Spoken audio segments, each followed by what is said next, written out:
I'm Marc Weber of the Computer History Museum, and I'm here today with Charlie Bourne, who's a pioneer of computer applications primarily around online information retrieval. And thank you so much for doing this. It's September 8th, 2015.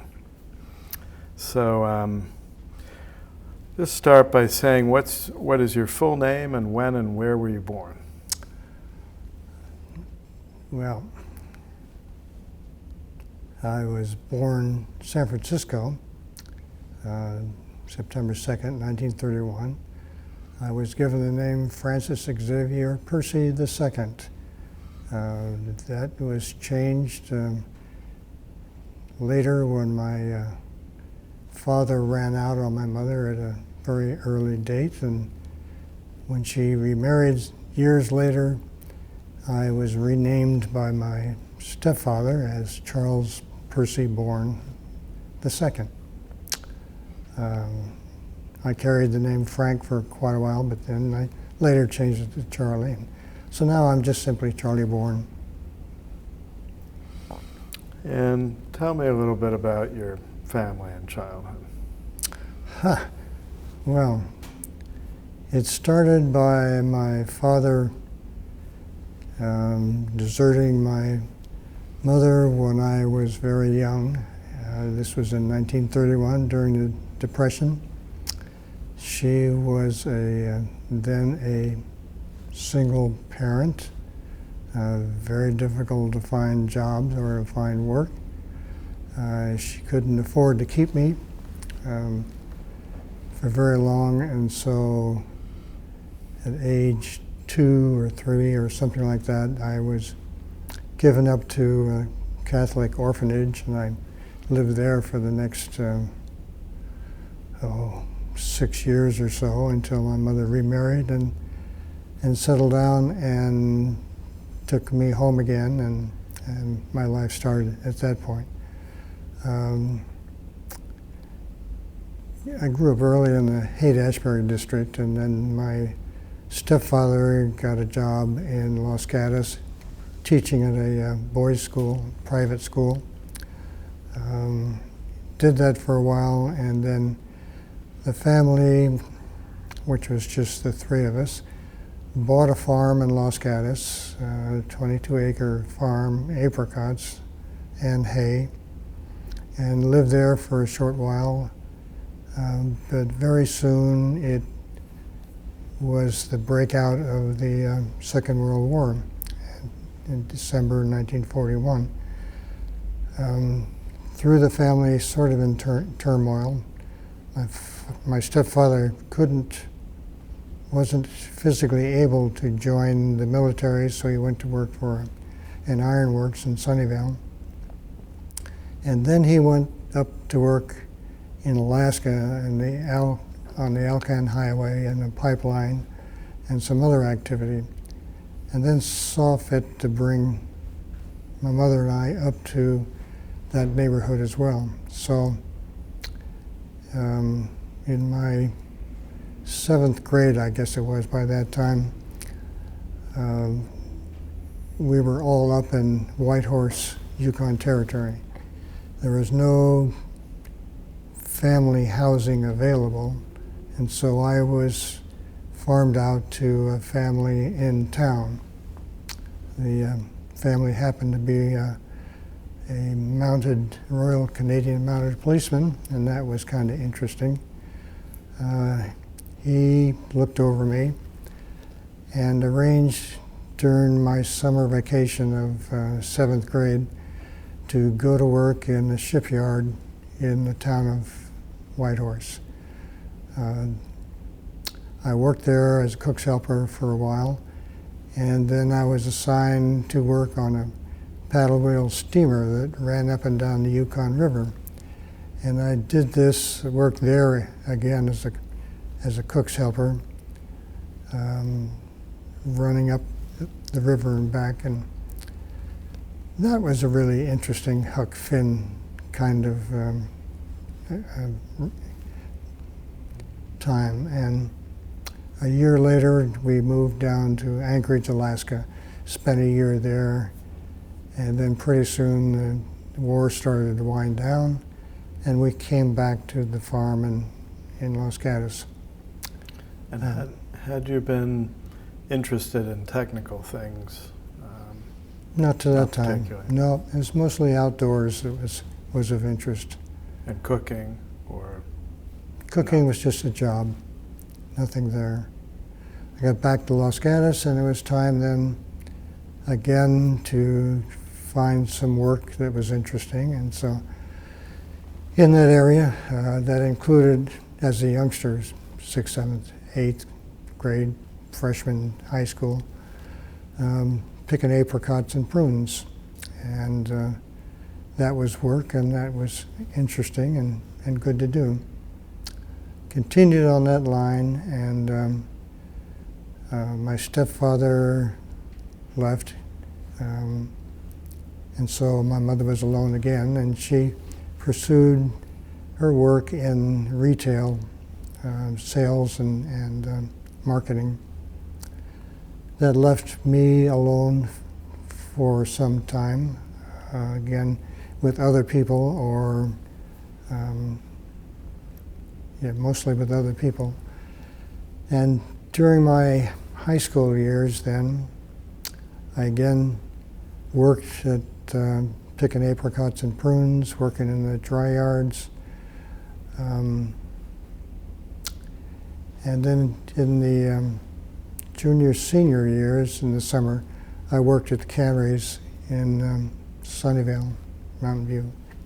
You went to high school in Los Gatos. Went to high school in Los Gatos, right.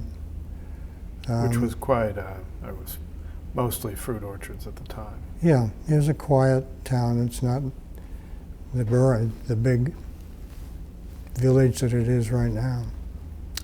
And I kept that up. And then when it was time to finish high school, I graduated from high school. I had very little counseling with regard to college activity and no role models in the family to work it out. And so I expected to have to work and make some money to save to go to college.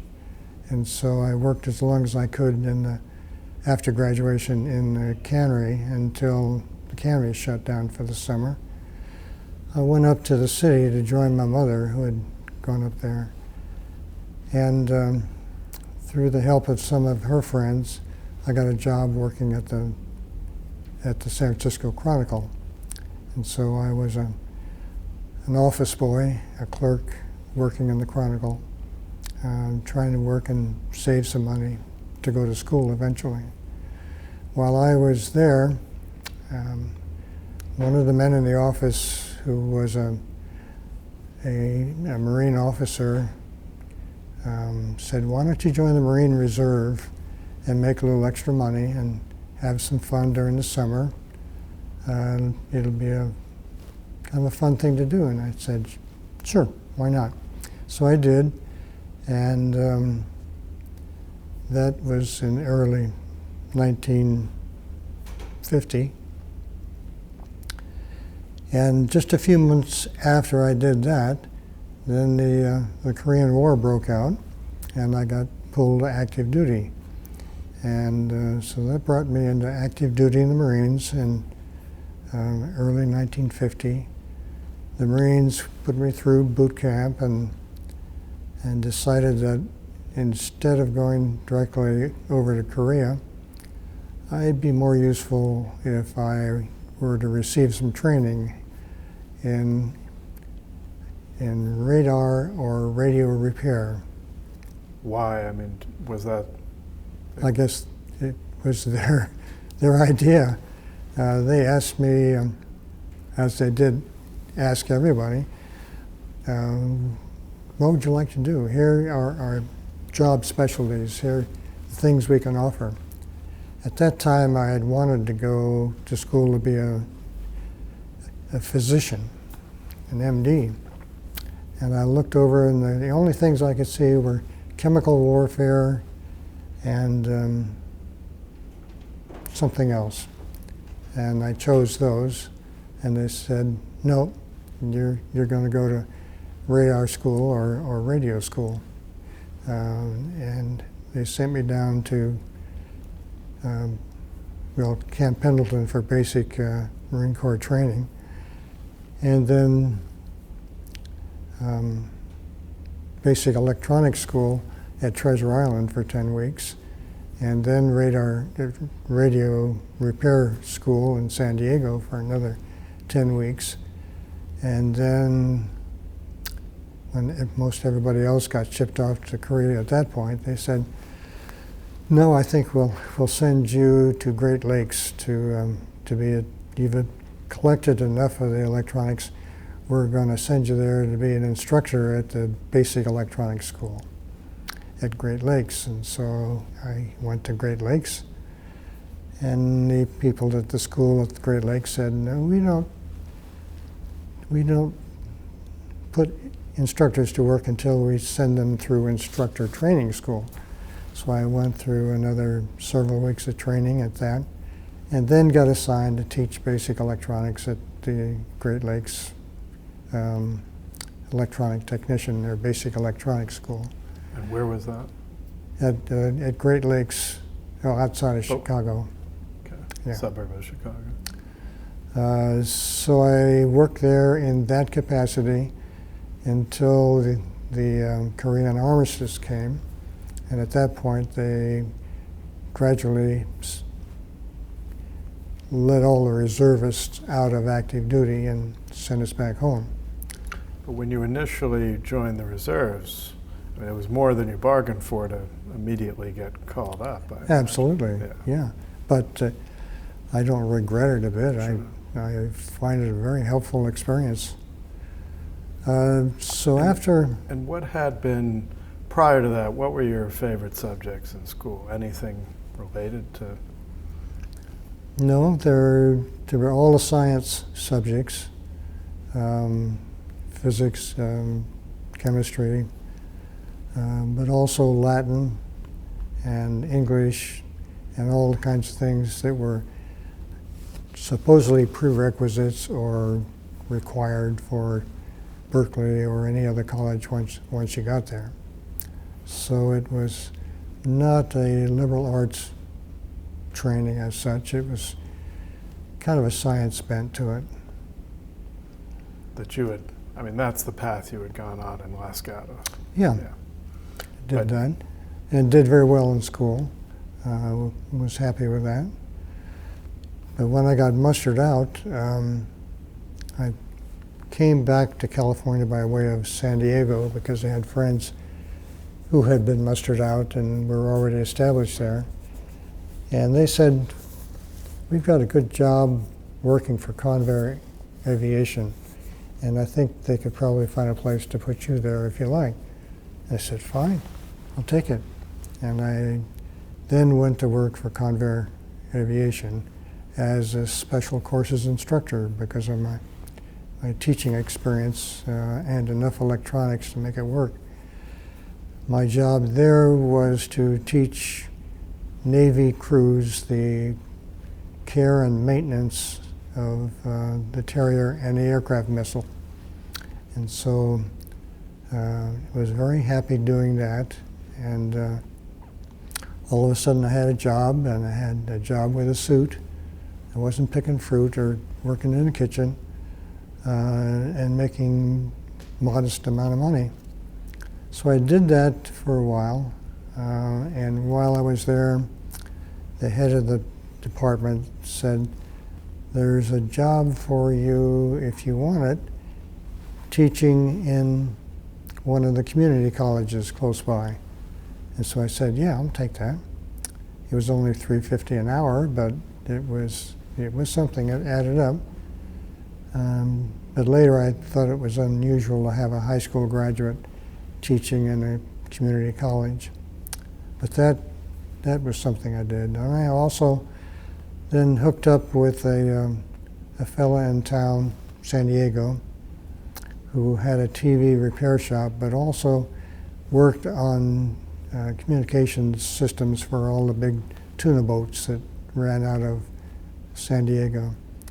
And so he put me to work modifying old war surplus radio direction finders to be suitable for use on the tuna boats so that they would have a capability they never had before. So I did that as well. This went on for well over a year.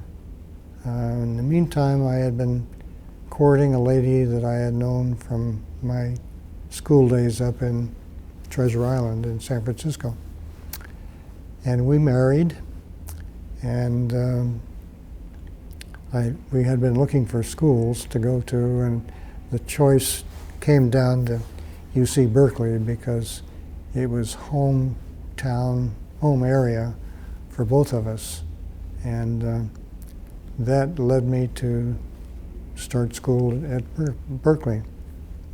Initially liberal arts, but then converted over to engineering. What made you switch? Because I didn't really know the lay of the land or what protocol was or what you were supposed to do. Had no counseling for anybody just going to school. So did that fairly quickly. Again, looking at the financial aspects, I needed to work. My wife worked. I needed to work, and I worked wherever work was available. I worked at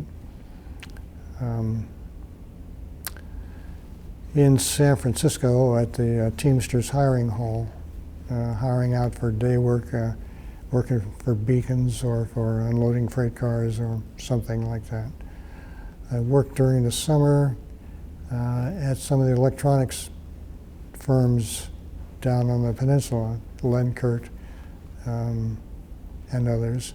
In my junior year of high school and junior years of college, I worked as an engineering aide at SRI,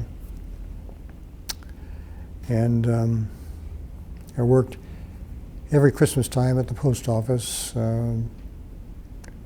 carrying mail around town and making deliveries. And about that time, when I graduated, I had interviewed with a number of organizations, and SRI was the one who made an interesting offer and who knew me from working the summer before, and the fact that I had gone through engineering school, electrical engineering, with their new option for computer work. And so I studied and programmed both analog and digital computers as part of my work going through Berkeley. And this was very shortly after Berkeley had moved on from being a school with just two options, either power engineering or electronics, and started this new computer option. And Harry Husky was one of the professors? Yes, Harry Husky was the professor in my logic and programming class. And that was interesting. It was also an event that should go down in history as one of the earliest uses of a PC.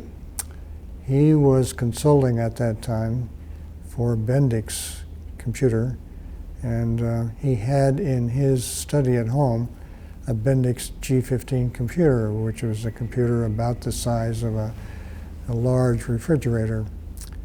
And we had programming assignments for the campus computer center, a big IBM system, but we also had an opportunity to go up and use this small PC that he had. Yeah, so he was one of my instructors. Doug Engelbart was another of my instructors. He was a very helpful and very likable guy. This was 1957. And what course did you take from him? His was a basic electronics, all the X's and O's of basic electronics work. But I also worked with him on a special studies, individual studies option. And for that option, he was the one who got me interested in information retrieval activities. How so? He said, well, you want something to do? Here's something you might try. I think you'll find it interesting. And he said, there's always a problem of trying to find a needle in the haystack. And so this is what we call information retrieval. And there's lots of different ways to do it.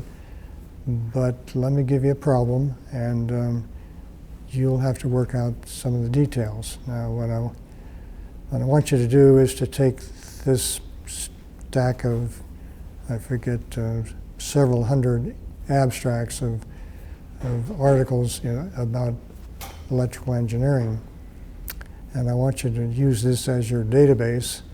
I want you to build an index to it, and I want you to build a searching device or mechanism to find the information that you're looking for. And this won't require any expensive equipment. We're going to use, instead of the edge-notched cards that McBee Company and other people were using in a commercial sense, we're just going to take a box of fresh, clean IBM cards, and for each of the column positions, we're going to mark it and then notch the outside edge with the coding that you're going to develop. And the notching is going to be done with a hog ear notcher, and the searching of the edge notch card is going to be done with a knitting needle. And so this is going to be a low-tech solution. But you're going to have to devise the scheme of coding to go around the card.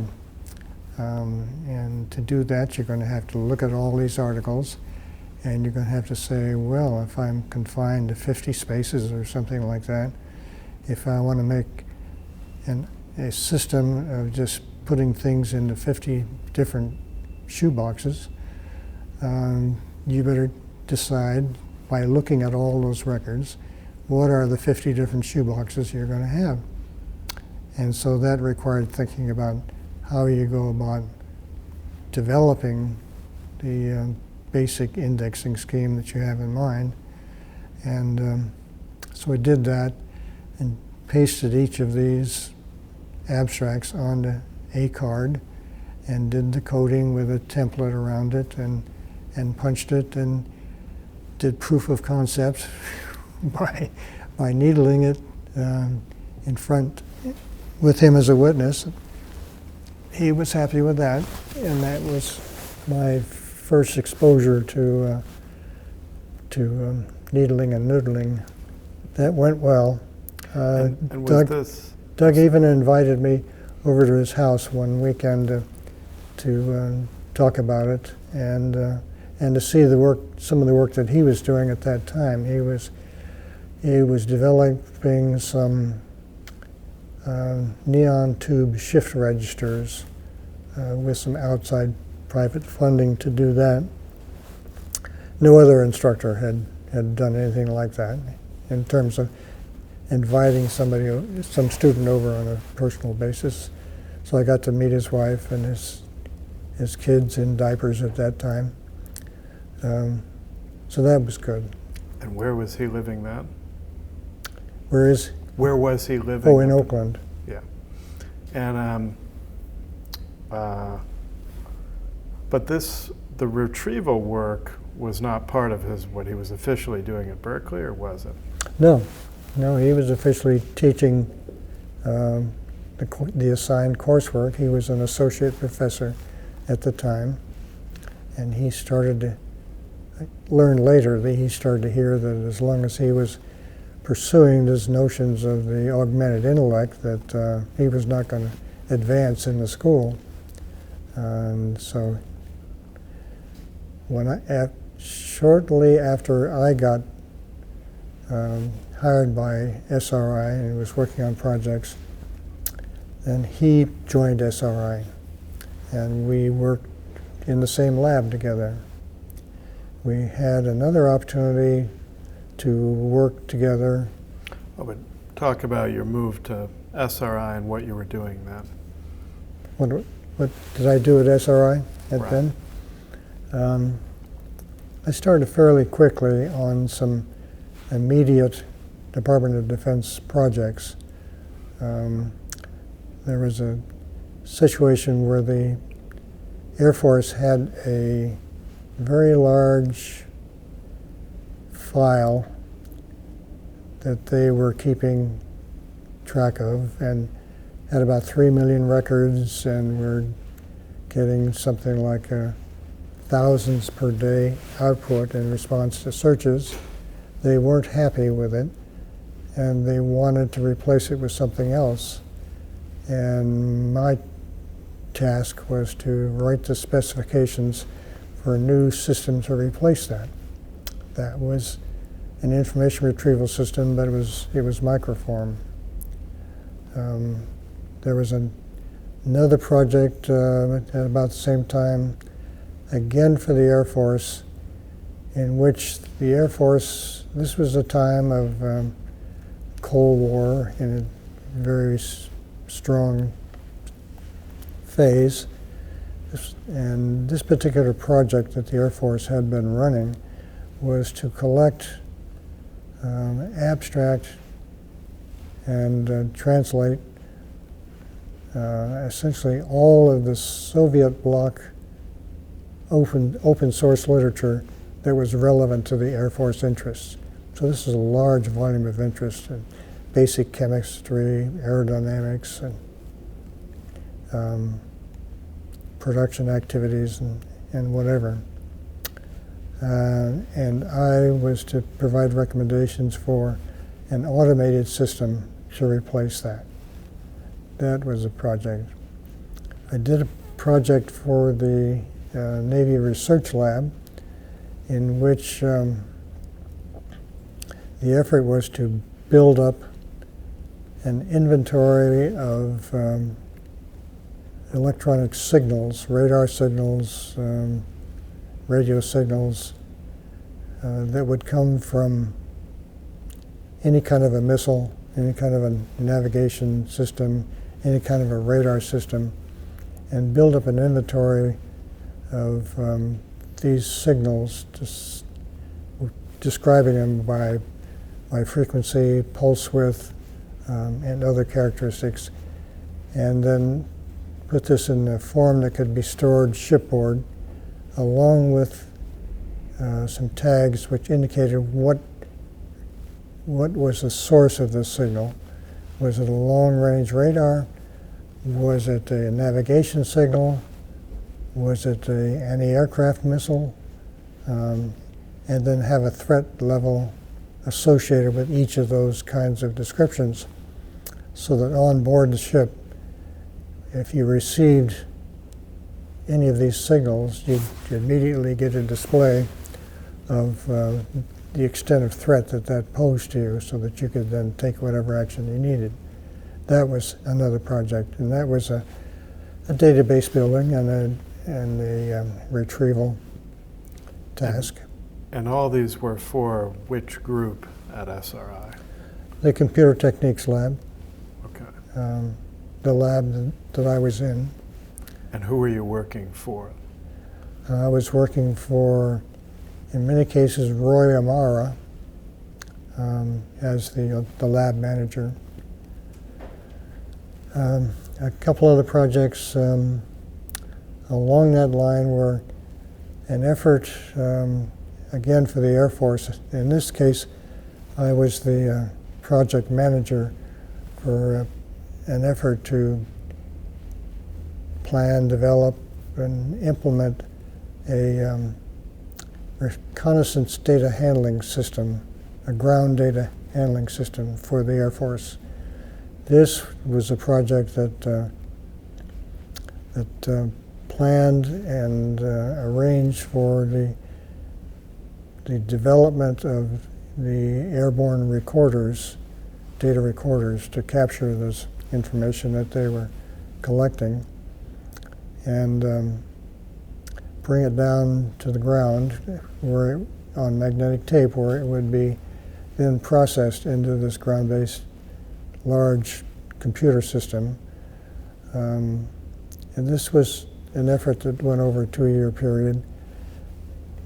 We chose the computers, had to do that job, developed the specs for the files, and all the processing that had to take place for it.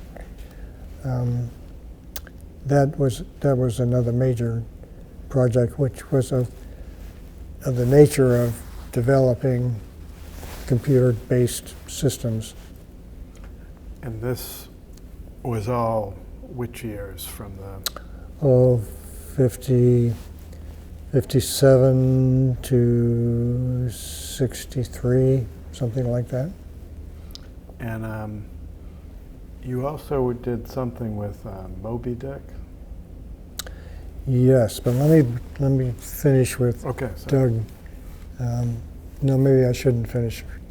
But about that same period, shortly after he got there, was the age of Sputnik. And there was a lot of people running around saying, how'd this happen to us?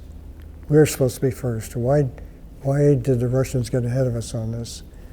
Well, maybe it's because they have a centralized sci-tech information system. And maybe we should have a sci-tech a national center, national oriented. And Doug and I looked at this issue together and wrote a paper on that issue, what has to be thought about, what has to be done, is it worth it, whenever we did that paper at SRI early in that stage. That was probably, I forget when,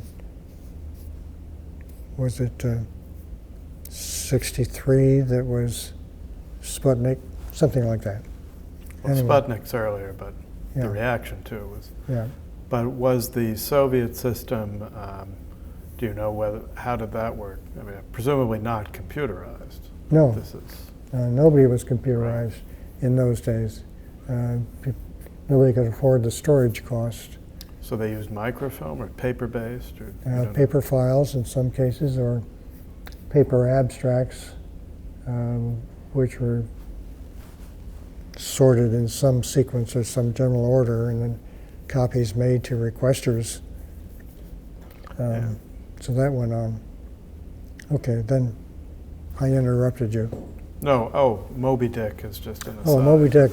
There were a number of projects that we did that were techno-economic studies. They were, is this product worth taking to market? And so Moby Dick was one of those. This was a Sylvania product, a mobile computer made for the Army that would contain all necessary or available information about the battlefield. And they had built these, demonstrated them for the Army, and now they came to SRI to say, is there a market for this? And so SRI had a strong economics department, and so a combination of technical people and economics people is the way this was usually handled. And so the particular issue here was, is this a viable commercial product? That's what Moby Dick was about. We did the same kind of a thing for a couple of British computers, ICT, International Computers and Tabulators. We did the same kind of a thing for National Cash Register, I believe, to look at photochromic image capability. This is the sunglasses that darken up as they get more light.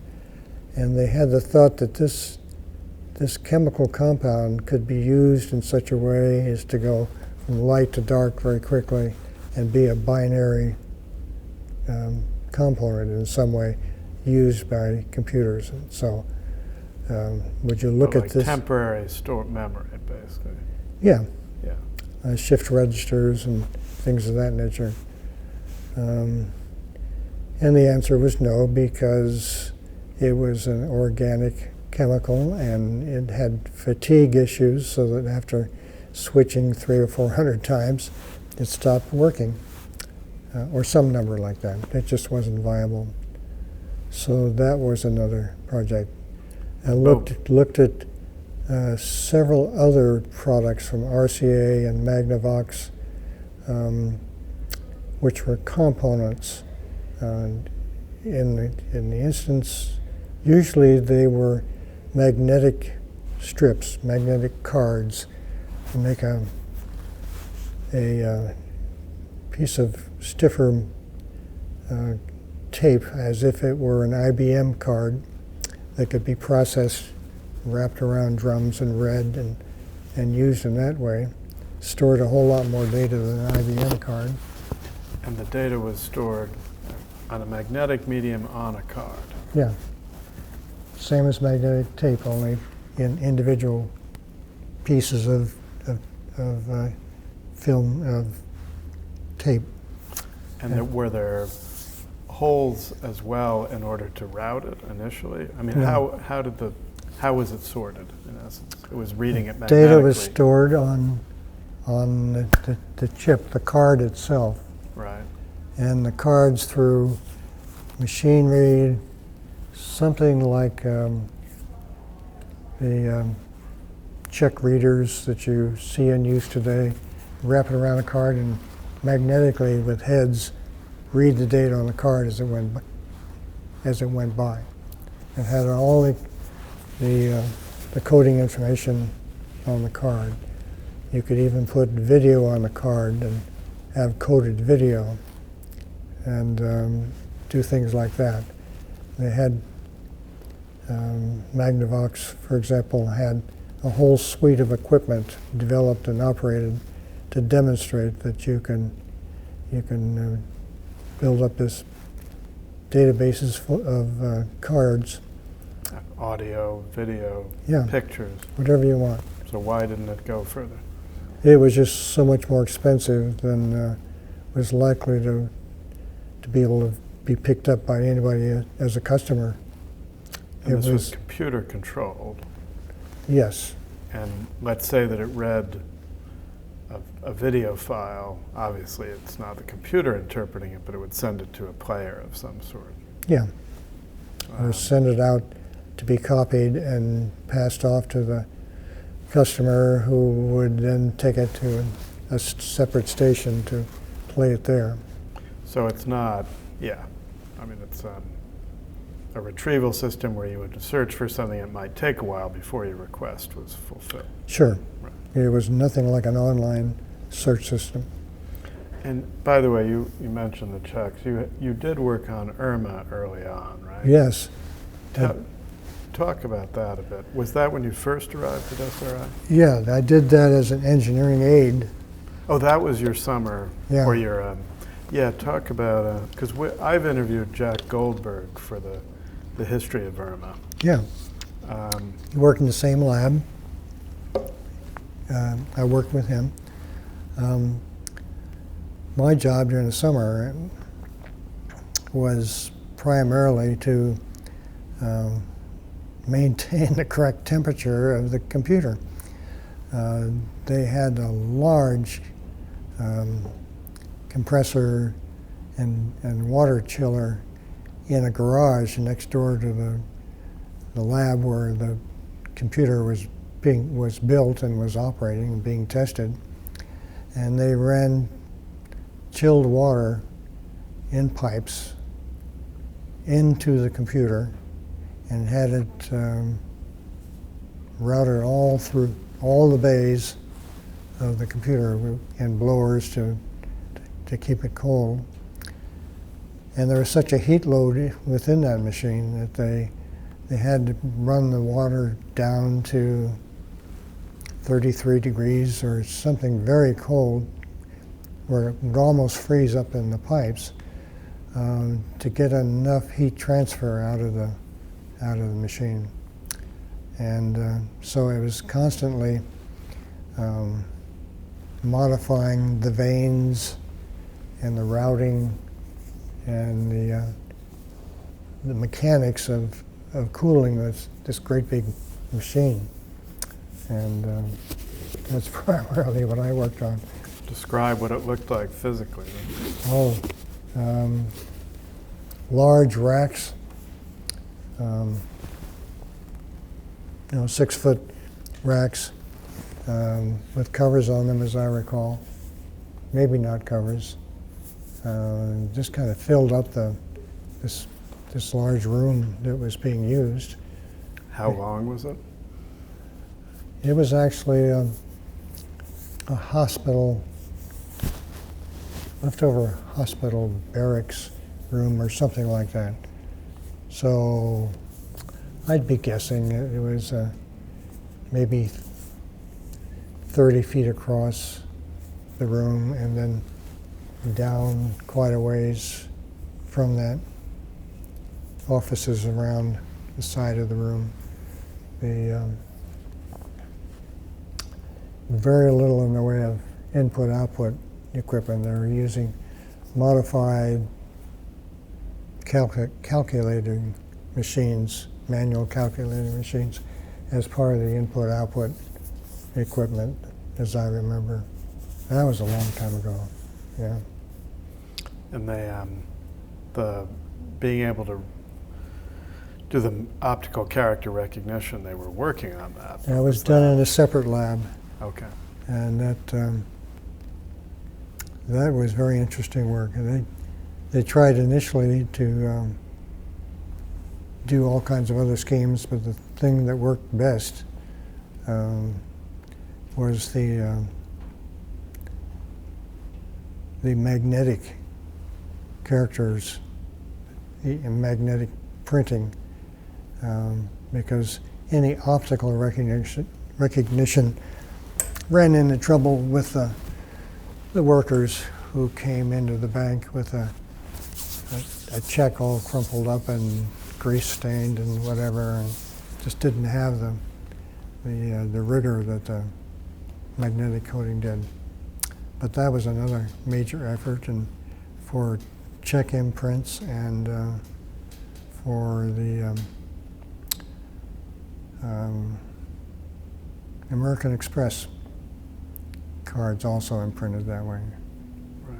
I don't know if Jack told many stories about the project or not, but the one that comes to mind is that customer checks or customers' forms to submit a check to go to the bank. Some customer cleverly put their input sheets into the folders in the banks. So some people, when they came in to deposit a check, pulled out a deposit sheet from the bank's box and wrote their name on it and whatever, but whatever money they deposited went to somebody else's account. And these were just the kind of things that you didn't really think ahead and work on. The bank had in mind that 2 of these machines would be enough to do all the work they needed for California, one in the north and one in the south. They knew ahead of time that they were never going to get ahead of the growing number of checks that were being written, that there weren't enough tellers to be able to solve this problem, and they had to do something else. But 2 machines is what they had in mind.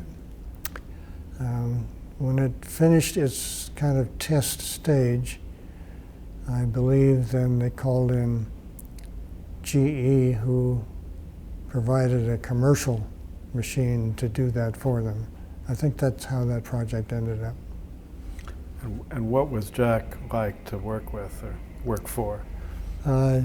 He was very competent, a very experienced engineer, research engineer. I didn't work that much with him. Yeah. So Feel free to go back to, I sort of took you on that Okay. detour.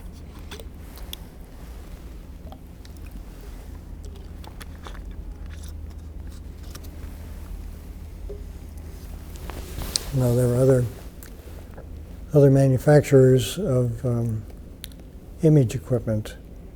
Ampex, for example, made computer tape for video and to store video on. And they had in mind using their videotape, which was something like a 4-inch wide tape with images scanned across the tape. And they had in mind a commercial market for this video file. They sold at least one system to Southern Pacific Railroad, and I did consulting on that for possible expansion to other applications. They had in mind large files, fingerprint files, for example, where you would just have a large collection of fingerprints, and you could search on that tape for matches to a set of prints that you had in mind. That never got very far.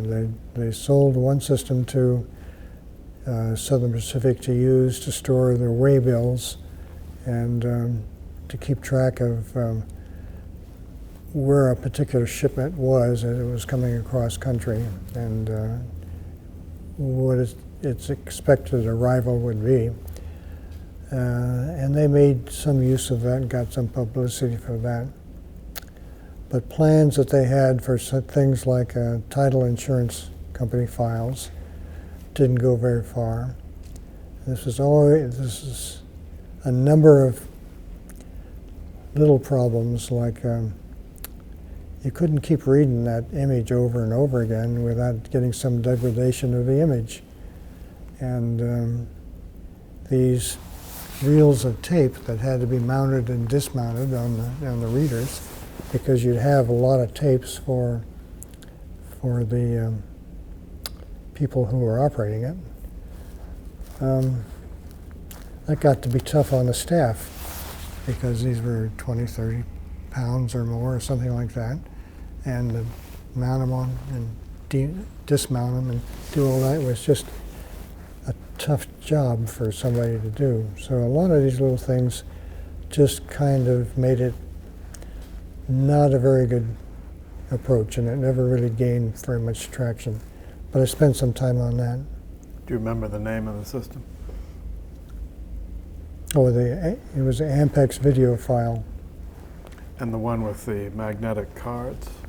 Magnavox MagnaCard. And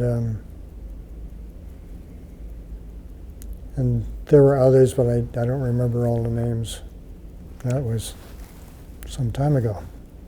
And to give the background to the problem these were solving, so were most places that would look at these kind of systems, obviously they're using paper, but were they using any sort of card sorters, or was there any automation to the way they were doing? There were in a few cases. There were it was mostly an IBM card approach. Right, I mean, non-computerized. That's right, just EAM approach. And these were either large IBM card files, and these could be 1 million cards, very large files. And in some cases, they could be a film sort card. This would be an IBM card with a microfilm insert in the middle of the card. Like you showed me the other day. Yeah, so that would be coding and a film image, typically used for engineering drawings by the aircraft manufacturers and a number of other people. Yeah, so in those days, the only real solution for a a large file was either paper or microfilm. The patent office had maybe 4 million patents by that time, and they were all stored in shoeboxes or equivalents by subject category, and the categories would be changed continuously to reflect new stuff coming in. But it was a manual search, and there was only one master file copy available, or maybe one backup as archive copy, and that's how the file was handled. Or it was a microfilm file. You had some searching devices for microfilm, ranging from the slow recordac newspaper files that you see still in some libraries today for small volume, small files. But other systems proposed for large files and small film chips or other pieces of film that would be moved around by machine. That was one approach that was taken, but nobody could really afford or think about using computer storage. The database costs were just too high and too slow. And the microfilm, automated microfilm, there were commercial systems that did that? Yes, there were, and some of them were high-speed roll film, and some of them were chip systems. Eastman Kodak made a very large system with pieces of film called a minicard system, and that was used by a couple of government agencies, but didn't go anywhere really commercially. When you say chip system, meaning? There were several different chip systems. But what's a chip system? Oh, where you use a separate piece of microfilm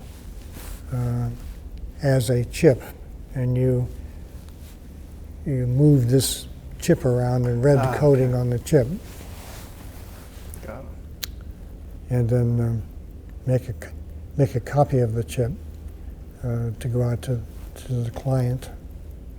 So when someone made a request for a particular document, how would the system find it then? A couple of different ways. In some cases, a clerk would be sitting at a motorized microfilm reader and wind down with a kind of an accelerator pedal to, in alphabetic order or some other kind of sequence, zip the film quickly past to the point where it looks like, yes, this is the report that the person's looking for.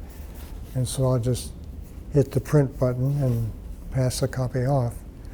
Or it could be a computer search where everything's on the computer and you point to a document number or something that you then go to an external file of documents to pull up something that you're looking for. And you worked on some of the systems Yes. like that? Yeah. And that's the only scheme that you had in that particular time window. And the use of things like the Vannevar Bush Rapid Selector or the Goldberg statistical machine, none of those had ever become commercialized in a serious way. No. There were a number of spin-offs, but most of those were limited in number and never really took over in a big way. It wasn't until computer searching really started to take over in the early 60s, and it was serial searching on computer tape. Meaning batch for the most process. part. Yeah. I mean, where you would load in the... Yeah, you'd mount a tape, and you'd key in with cards your search parameters, and the computer would go and you'd do the Boolean search or a string search and find what you were looking for, or not find it, and print out the results of it. And if you wanted to be efficient, you would batch those searches together and wait till you had 10 of them, because going from beginning to end of maybe 10 tapes would take up so much machine time. You wouldn't want to do that for each search. You would do it in batches. You would be doing a search on 10 different, essentially be doing 10 different searches running the simultaneously. same tapes, right? Yeah. And so then print out the results separately, of course. Right. So it's not the immediacy of an online search, but it's a whole lot better than doing it manually. And how long would it take physically to do a typical search? Sometimes 3 to 4 hours. But it would be just one of the jobs in a computer center that had all kinds of other jobs stacked up, so who knows what priority it had and how soon you'd get to it. So could you describe, if, maybe pick a particular system, what would the process be from beginning to end to do a search? Well, in some place that knew what it was doing, you probably had a library staff skilled in the procedure and the techniques, and they would sit down with the client and say, okay, what is it that you're really looking for? And okay, you want that data from just the last 3 years, okay, and you want what kind of material? You want just journal articles, but not technical reports, and not film or anything like that. Okay, and the subject is the brittle properties of this particular new aluminum alloy. Okay, well, that means I've got to look up in the table to see the proper name of this new alloy that has just come on market, or do you have the name of it? Yes, you have the name of it. Okay.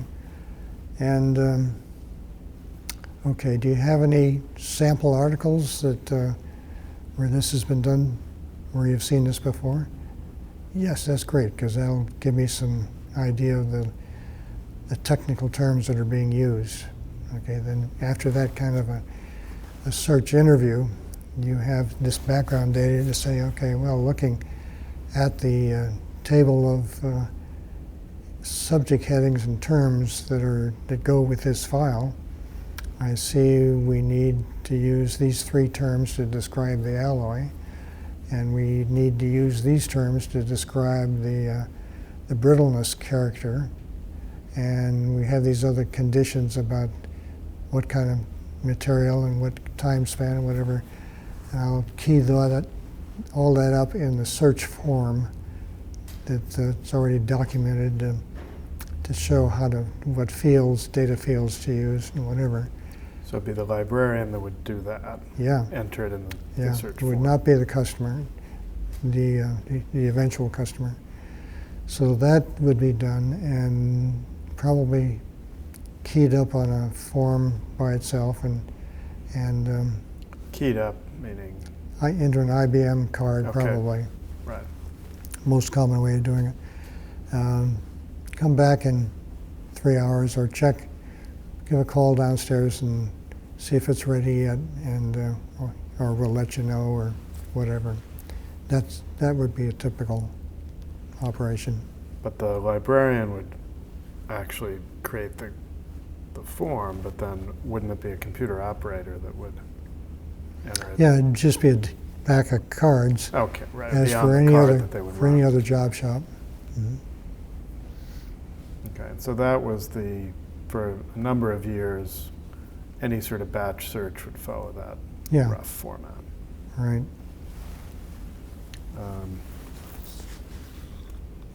And then obviously the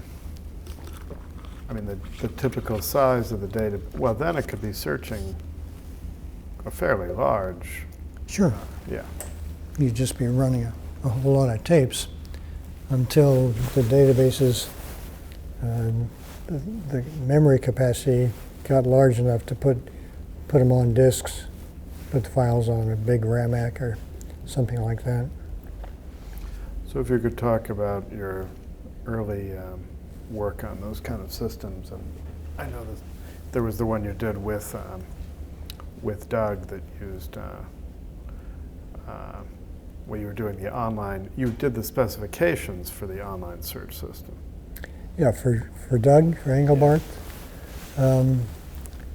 Prior to that, I'd worked with him in '63, I believe it was, to help develop the specs for his project database, for what was going to go in it, what were the data elements to be used to describe different fields of data.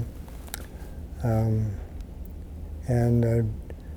I did a literature search for him to find all the user studies that were relevant to his project, what would go into it. And then the project that he actually gave me was to develop the online search system. And by this time I had been familiar with essentially all the major serial search systems, all the computer searching systems anywhere around, whether it was Microfilm or serial computer searching.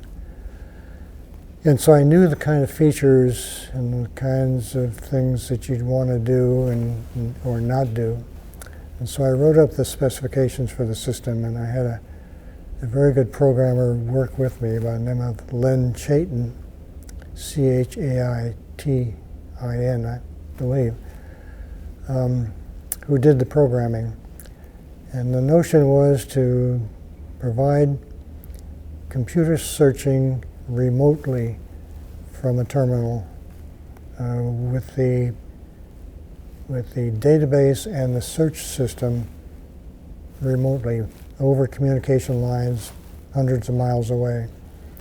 And that's what we did. We developed a system in which a CDC 150, I believe, was used as a terminal for keyboarding, input and output. Telephone lines used down to System Development Corporation in Southern California. And the computer used was the IBM Sage system computer, very, very large, 75-ton computer built for the Air Force Air Defense System. And this was done because Doug's project was being managed by J.C.R. Licklider of ARPA, who also had an in with the Q32 computer, and arranged for us to have time on that machine because it had the input-output communications equipment and capability, and a timeshare capability. And so it could do the kinds of things that would permit SRI to store its computers and its database on the Sage system on a test basis and search it from SRI in Menlo Park. And that's what we did. We implemented that and demonstrated that. And Licklider said, essentially, well, that's proof of concept, and we don't need to go any further than that, so we'll just terminate that part of the project now and go on to other things. And so that was really significant because it was the first demonstration of remote online interactive searching of text or bibliographic data. And what was the test data? The test was to sit up in Menlo Park and think up questions and key them in and get a response back. But what was the test data? What was the corpus? Oh, it was data from the project records. Okay. So what kind of material? Oh, if you remember. Memos, project memos, like I talked to Lieutenant so-and-so at MITRE today, and he said he'd like to be here for the briefing and so on. Or this is what we should do on the next phase to get ready for that demonstration on the 19th. Or here are the comparative features of this possible piece of equipment versus this other piece of equipment. So it was simply the kind of documentation that any project, any engineering project would have. And you were searching on keywords, not on full text, I assume. Full text. Oh, really? Yeah, Okay. any character string you wanted. And with Boolean search or not? Yes, yeah. And what was the search interface that you were using on the terminal, or the computer as a terminal? Just, it was a simple language to sit down at the CDC machine and key search : apples and oranges, something like that. And It was not too elegant. It was not as much as we would like. We wanted to include truncation searching and a number of other features that we didn't have time to do. And the do you have any documentation of the syntax or the? I mean, I assume none of the code survives. We wrote a fairly complete project report that went into the ASTIA system, Defense Documentation Center, which I haven't looked at for a long time, but it was as complete as we seemed appropriate at the time. And this was an active Sage computer, or just the same model? I mean, was this? No, this was a Sage system. Right, but was this particular computer an operational Sage computer? Or was it They one for- were in development. Right. So they were in early phases of a time-shared system and in active development. So it was not being used as part of who's coming at us now. Right. So it's still being tested, and Yeah. that's how you got some time. Do you Yeah. know if they used the Sage computers for other projects like that? I don't know of any other. Okay. I'm sure they did. And the year was approximately? 63.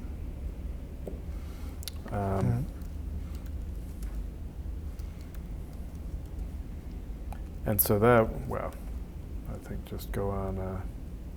Let me continue to complete the Yeah. story with Doug. We both continued at SRI for several years after that. And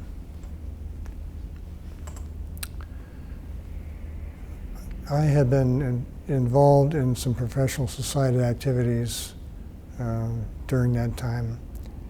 And in particular for the professional society that I spent the most time with was either the American Documentation Institute or the American Society for Information Science. There was a name change somewhere back then. And we were one of the 4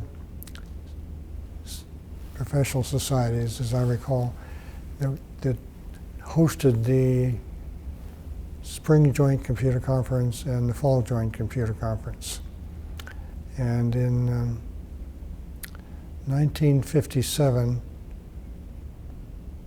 I believe it was 57, I was a representative of my professional society working with 3 other people, the Association for Computer Machinery and the IRE or the IEEE, I forget which name they were using then, who had the responsibility for developing part of the technical program for the 1968 Western Joint Computer Conference. And as part of one of our... Just to note, you said 57, but I assume you mean you were working in 67 for the 68. Yes. My bad. I'm saying it just so people don't read the transcript and think, wow, that was, okay. Understand. And so as part of that planning meeting, I said, on behalf of my professional society, I think I can get Doug Engelbart to make a demonstration of his system, which a lot of people would find interesting, and that would be our contribution to the Joint Computer Conference. I said, yeah, fine, go ahead. So I talked to Doug, and I had recently left SRI, but I talked to him and I said, would you be interested in making this demonstration? It'd be a good place to show. He said, sure, that sounds good. I'll commit to it. And so he did. And that's how he got to make the mother of all demos. I was the session chairman at that presentation, and it was a pleasure to sit there and watch that happen. But that was my last activity with Doug. I just want to close that end off. And did, but there were more than, what I was still not clear is, he gave that demo, was it multiple sessions that he gave that demo? He gave it at other meetings. Right. And maybe multiple sessions. But this was where physically then? San Francisco, and I think it was in one of the major auditoriums, Civic Auditorium, I think it was. Or Brooks Hall? Brooks Hall, yeah. Okay.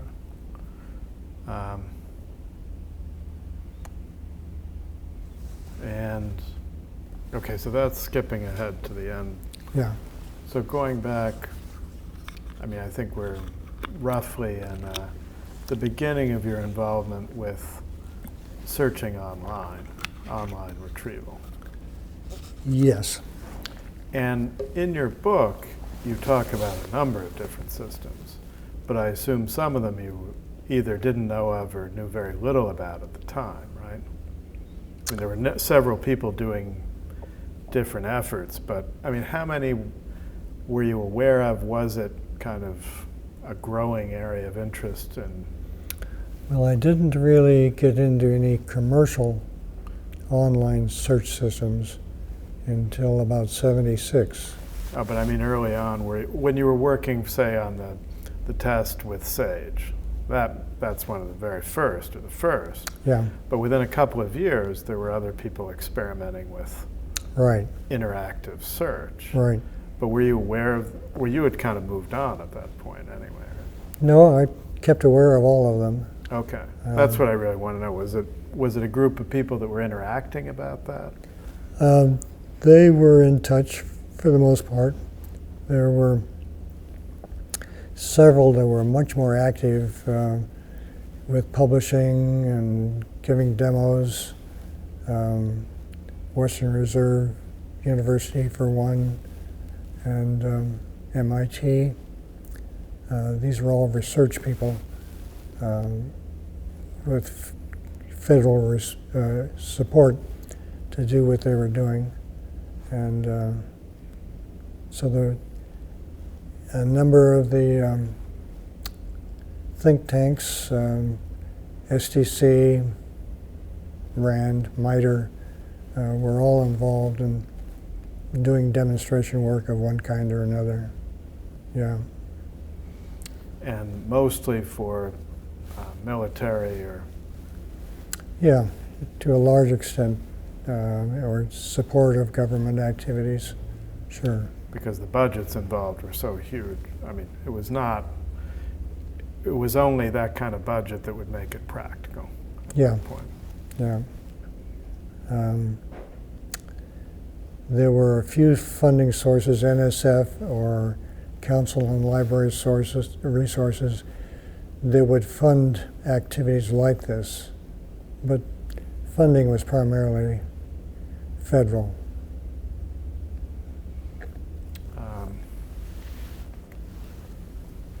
And then you went off to the startup.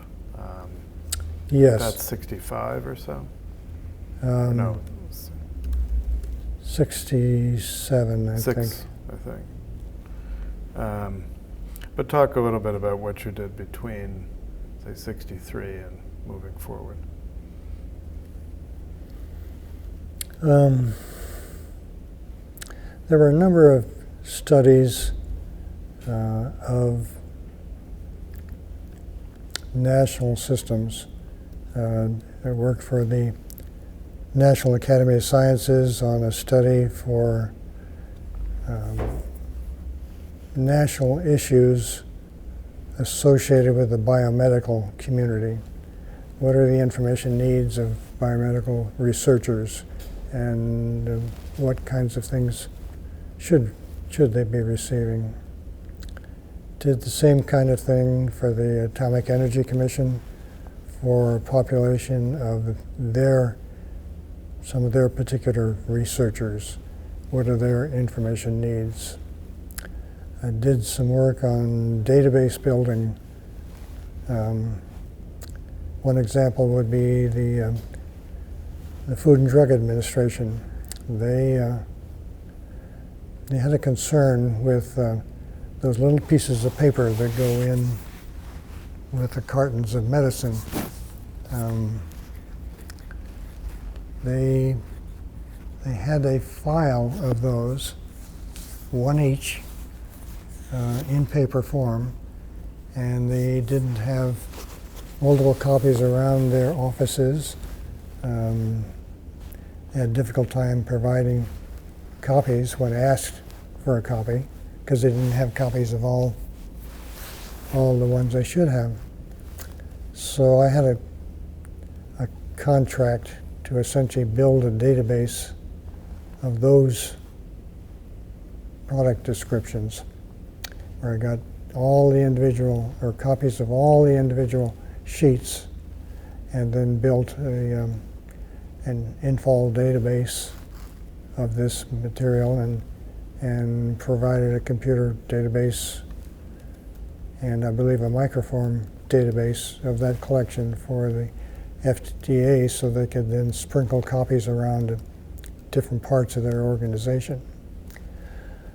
There was also a lot of talk in DC at that time of why do we keep repeating the same kind of study in different places? This is so redundant, so wasteful, we ought to do something about it. So I got a contract to pull together and assemble a directory of all the federally funded research during a particular year that was related to the subject of information sciences. So this is whether it's a research project in page reading, character recognition, artificial intelligence, automatic abstracting, whatever. We arranged for the feds to require every agency to provide a copy of the project description if it had a relationship to information sciences. And we took that information, keyboarded it, and provided a printed directory of that information, and also a microform and a copy, and the machine database itself. We did that. That was part of some of our database building activity.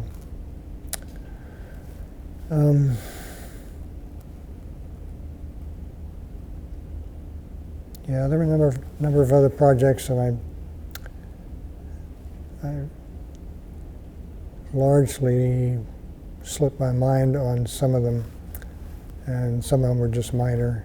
Some of them were catalog files. I worked for the Library of Congress to do a time and cost study for them of what it would cost for them to produce library card, the Library of Congress catalog card, in machinable form, because they were planning to do that. They have for years provided copies of their catalog cards on demand to a lot of libraries around the country and around the world, but they're always in paper form, and they wanted to do a tape distribution, and they started up that kind of a production process, and they asked me to do a time and cost study of that operation. Because they were distributing human-readable or machine-readable cards? Well, they continued to distribute human-readable cards, but this is to be entirely a card distribution, so that you could receive the tapes on campus for all the newly issued cards and match those records up with all your new book acquisitions for your library and say, well, we don't have to keyboard the cards anymore. We'll just copy out the card number, because every one of the books that gets published, and most of them have an LC card number in the front pages of the book. And so you look in the book and pull up, well, we need LC card number so-and-so, and you get a list of card numbers, and you pull them off the tape and print them on cardstock, and you no longer have to go through that individual process for your library. And it's a great time saver for individual libraries if you have the volume to support it.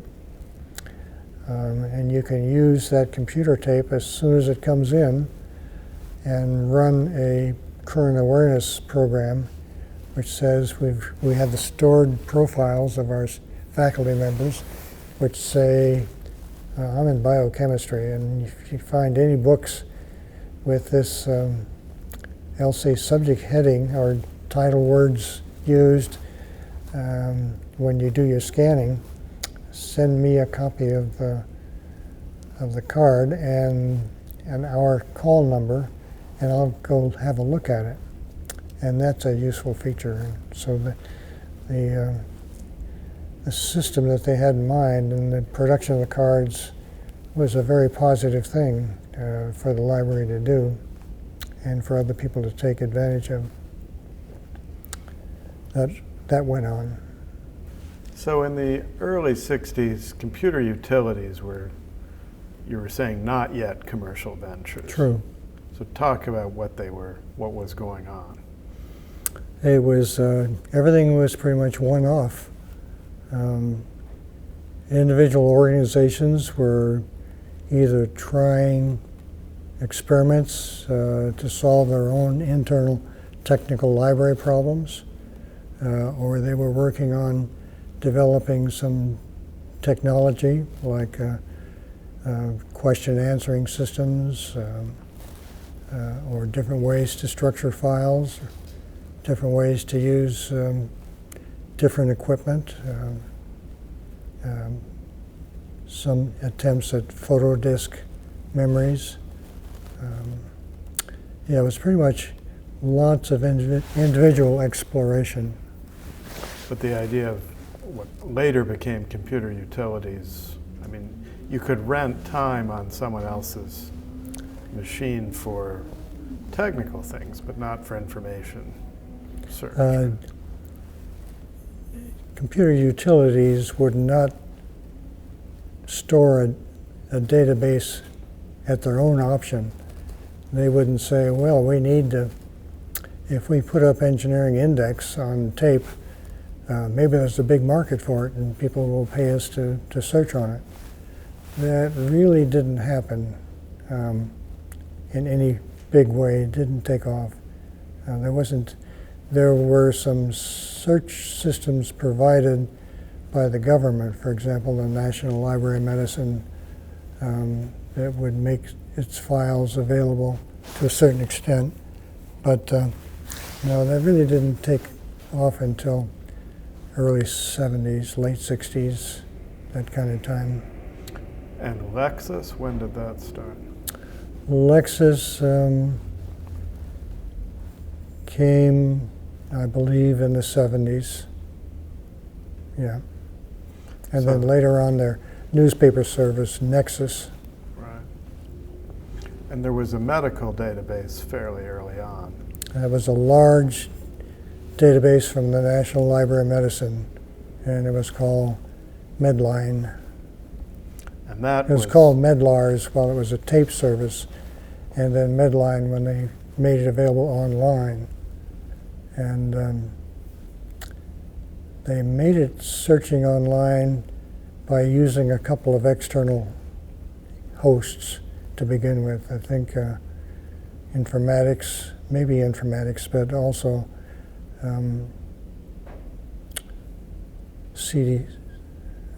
SDC also provided the Medlars database. And do you remember roughly the time period? Again, in the early 70s, as I recall. So certainly, in the early 60s, all of this was quite far away. Wasn't there, yeah. And you also went to, didn't you get a master's at Stanford in this period? I did. I got a master's at Stanford in industrial engineering. And why did you feel that that was worth doing at that time? I just felt that if I had more formal background, I'd be more useful. This was in the industrial engineering department. This is where people were being trained to design work, to design factories, design processes, and to start using the computer as a mechanism to improve operations of organizations. So this was a time of optimization, solving what turned out to be classic problems of the traveling salesman, and how to mix up sausage from many different components at different prices, and just optimization of a lot of activities. The kinds of things that went on to be used for real problems like airline crew and staff scheduling. How do you schedule all the people on the ground and in the air to run an airline in an efficient way? That all became part of what you learned in industrial engineering. So you saw it as an extension of information retrieval? Yeah, thought of ways it could be used. And this was done, this was a perk provided by SRI. They would pay for your part-time schooling at Stanford to do this. And so I did this over a couple of year period, just taking courses in the afternoon at Stanford. And it all added up for a degree, I think, in '63.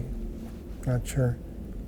I mentioned one other early project that I think was kind of interesting, and I think it was '63. And that was a part of a professional society activity in which we, in planning and working on our annual meeting of a ADI or ASIS, whatever the name was at the time, there was always the question, why can't we get our annual conference preprints out in time for the conference? Get them ahead of the conference instead of afterwards, or not at all. And so we said, well, let's do it this year. Let's make a point to do it. And we happen to have, as the president-elect and a member of the publications committee, fellow by the name of Pete Loon from IBM, a very prolific inventor, the guy who had the most patents of anybody at IBM. And he set about planning how to do this, and he arranged to have all the preprints keyboarded and put on tape and then run through a photo composer. And we did the first, probably one of the earliest examples of photo composition of papers for a conference, and maybe for even other publications as well. But that was an early thing that took some pleasure in working on. Okay, I interrupted you. Oh, no, just your master's, and then is there anything between that and the work you did for the CIA? The CIA work went from 63 or 64 to 67. I worked on a contract basis for them, and actually spent one summer at headquarters working on some of their projects. That was very interesting. This too was during the time of the Cold War and our actions on and with Cuba. But they were in the process of, the agency was in the process of redeveloping, rebuilding their whole central information system. And so I worked on, as an example, a review and study of their document delivery system. This is an operation, a central information facility, a central library with millions of records, hundreds of thousands of output records going to analysts every year, very large input stage. And so what's a good upgrade of their document delivery system? What's available in Microfilm or other mechanisms to provide a faster, cheaper, more responsive document delivery system with turnaround times for information requests, very, very high speeds, things of that nature. There was effort to look at possible a new indexing system that was going to be used for their collections. And along with that new indexing system, how do you go about evaluating its performance? And along with that new indexing system, what do you use for input transcription system? If you are going to take in 100,000 or more documents every year, how do you get those into your computer file? And so I did time and cost studies of IBM paper tape, computer terminal input, and page reading equipment. And page reading equipment is for automatically reading. It would be used with input data sheets pre-coded for data fields in which an indexer looking at a document, usually a paper document, would say, well, here's author, date, source, and here's the content, and it's about these kinds of things, and whatever.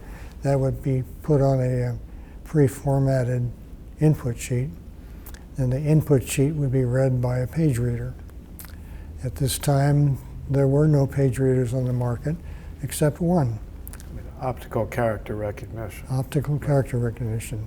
And this, I think, was Kurzweil, not sure. But none had been delivered yet anywhere. There were a couple of other suppliers that are getting ready to do this. But the study indicated that the page reader was the way to go, and so the agency got one of the first ones and began using it, and that was a success story for them as an early user, which was a a pattern of behavior for them. There was a study of, if we're going to have these large machine files, what's the best mechanism for kinds of lookups, for reference query, information lookups. And so it was, again, cards, tape, other forms, or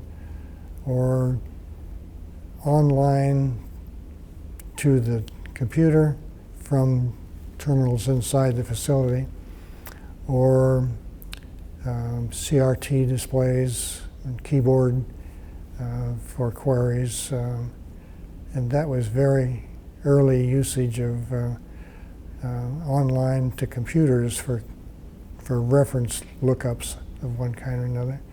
That was another one of the studies. But this was studying real experiments using those. Yeah.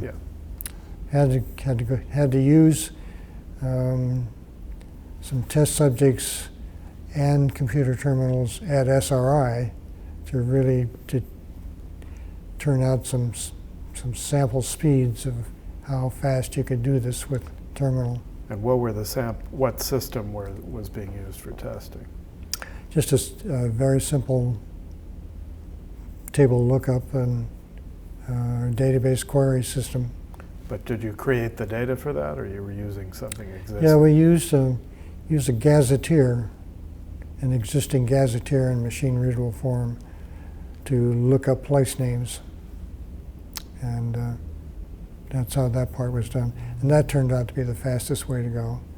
And that was another early implementation of technology. That's the one where you said it was 2.5 times faster. Something like that, yeah.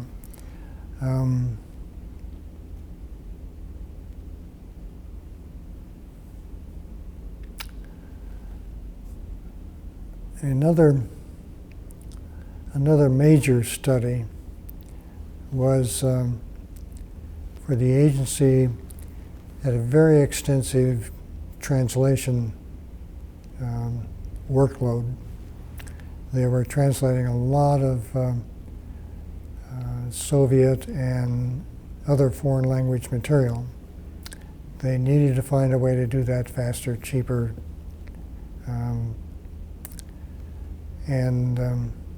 so they had looked at machine translation as a possibility, and that looked intriguing to them, and they were going to try a sample implementation in their own facility. So they had arranged to accept an offer by IBM to put in an IBM machine translation system. This was a fairly large computer system and a large photo disk storage and input-output equipment to take paper tape and stenotype tapes and process these and provide a rough pre-edited translation into English. I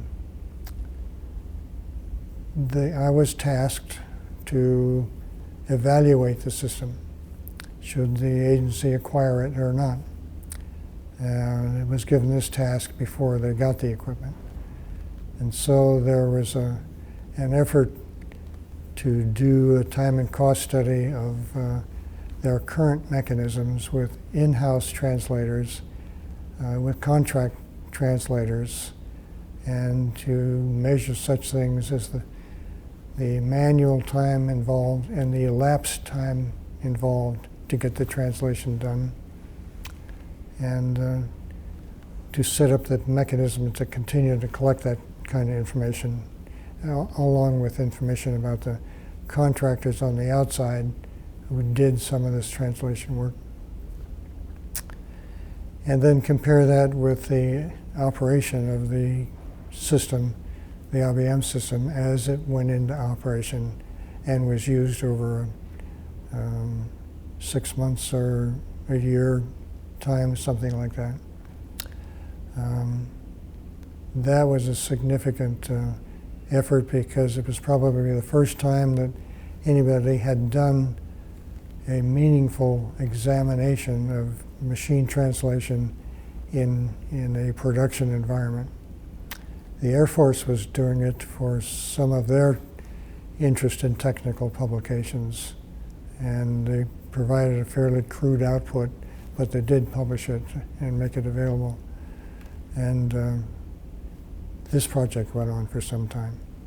So those were some of the things that I remember from working with the agency. And how practical was machine translation at that point? It wasn't as good as the current schemes. Oh, sure, but I mean, but was it was worth continuing with? No, it wasn't. Right. So they sent it back to IBM very quickly. And then go on, you were. Those were interesting, very interesting times. I felt productive and proud and glad to be of assistance in those settings. And did you spent time at the headquarters? Yes, I spent a summer there. And what was that like? That was good. It was interesting. Very dedicated people, very good to work with. Yeah. And they were processing huge amounts of information. Oh yeah. I mean, more than Oh, how would that compare with big commercial or other government operations? Bigger? Doesn't really compare. One other project that I worked on was they had a mechanism to collect a lot of data in Europe on a current basis. They would monitor Moscow press on a daily basis and send forward transcripts of what was said, and that would be processed and reprinted in the States as an open source publication, Foreign Broadcast Information Service, and copies provided to all the major libraries and other government agencies.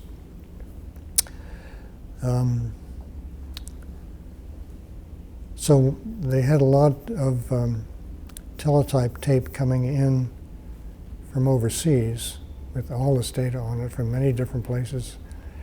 And one project that I worked on was to do some initial work on computer processing this teletype tape to make it more meaningful for computer input and computer processing.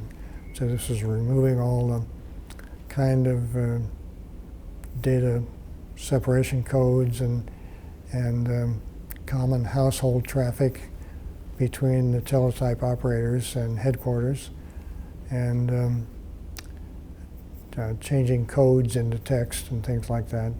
Some pre-processing so that you were almost there with a computer tape instead of a punch paper tape from the teletype.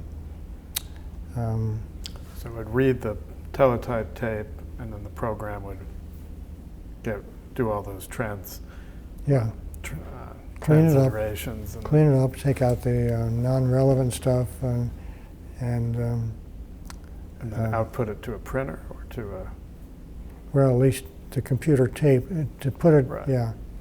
But ready to be printed. Ready for some further processing. We just brought it to a point to show feasibility, and that's where we left it. Okay, I think that probably does it for the agency work. And that's right before, then is when you went to the startup, right afterward, right? I started the agency work at right. SRI and continued it at the startup that I went to, and then I continued it on my own after the startup folded. 63 or 64 to 67. Right. And there was the Library of Congress, Eric, was the... No, ERIC is the Office of Education. Oh, okay. Who produces the ERIC database. But when did you had worked? I started on the mixing with the ERIC database when I was much later. At Berkeley. Sorry, no, I'm mixing up. Marc was the Library of Congress. Yes. Which is my own name. Machine readable cataloging. But that was that's one of the first things you did with the startup then. Yeah.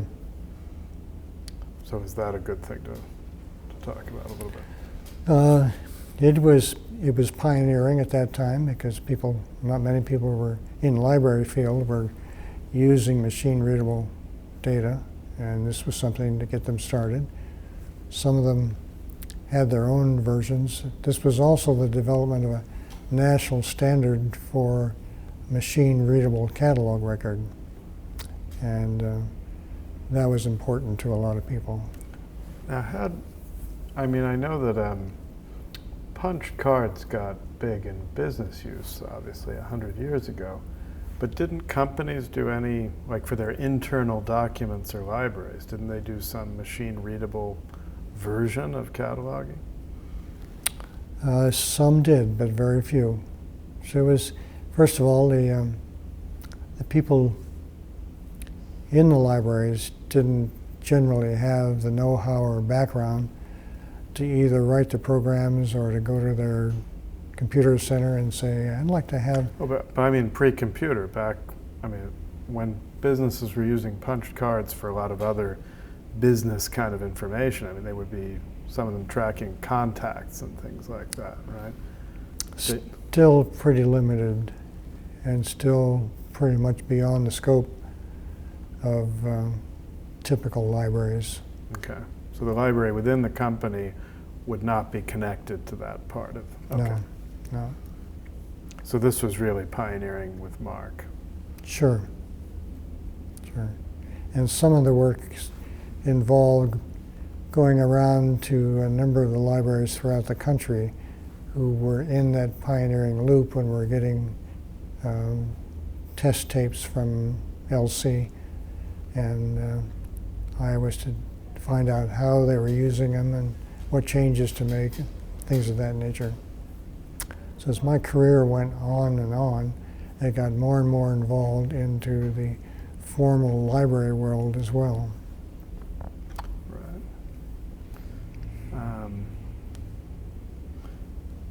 So yeah, talk a little bit with the start. What led you to move to a startup, first of all? What every red-blooded American kid wants to do, have his own company or be part of a company. And because the head person who was putting this together was a guy that I had worked with for years at SRI. And I knew him to be very competent and very energetic, and thought it would make it go. But it ran into some difficulties finding jobs in the LA area where he was working. All right, because you were the representative here then. Yes, I was the head of the office in the Bay Area here, and it was a different lifestyle. It was at SRI when we engineer or chemist or whoever it was did a project and wrote a project report. It was always the project leader who wrote the report, so everybody had to write the reports. But they were always reviewed by a technical editor, somebody who was a professional technical writer. And that was extremely helpful in the sense of it was 10 years of tutoring and looking over my shoulder, and this was, no, you shouldn't have done this here. It's better to this remark go back closer to the front. And this is not the way to really put this table together. This looks better this way and whatever. So there's a lot of tutoring and learning how to write good technical writing. it was also a great tutoring activity for learning how to write proposals and make presentations, do things like that. It's a very great learning experience. And so this played into the consulting you were doing with the startup you were with. Yes, helped a great deal. And then you went off on your own as a consultant. Yes, I did that for a couple of years, and then I had an offer from Berkeley to go to work for them. That was very attractive, very appealing, and so I did that for the next 6 years. And then I went to Dialog for another 15 years, and that's where I finished my professional career. That was early 90s. And at the... I'm surprised I remember so much of this. Oh, I have a good memory. But you said something in your interview with Michael Buckland about Xeroxing a fried egg, which, could you just explain the process of xerography on a fried egg? On a Friday? A fried egg. Oh, on a fried egg, yeah, that was an example of some of the far out work that SRI did. They did early work in xerography. And as an example, they showed how they could simply lay down an image, like a Xerox copier, on a freshly fried egg, or an apple, or some of the things you see in practice today, where it doesn't have to be a piece of paper and a smooth surface. Yeah. Adapt. There are a lot of interesting things at SRI. Early development of shaped charges for the military. A lot of work went on there. They were the ones who chose the location for Disneyland down in Pasadena or Anaheim. Yeah, a lot of interesting projects. I remember one other project, if I can go back to an early DoD project. Concern about, this was the time that people were planning air raid shelters and possible nuclear exchanges with the Soviet Union. And one of the projects that we had, that I participated in for the damage assessment program in the military, was to say, we need a mechanism to know how badly we're hurt if there's a nuclear event. So we really need to make an inventory before, so that we can know, let's know the location of all the airfields, shipyards, ports, hospitals, military bases, hospitals, so that if we know of a nuclear event, we'll know what assets are being impacted.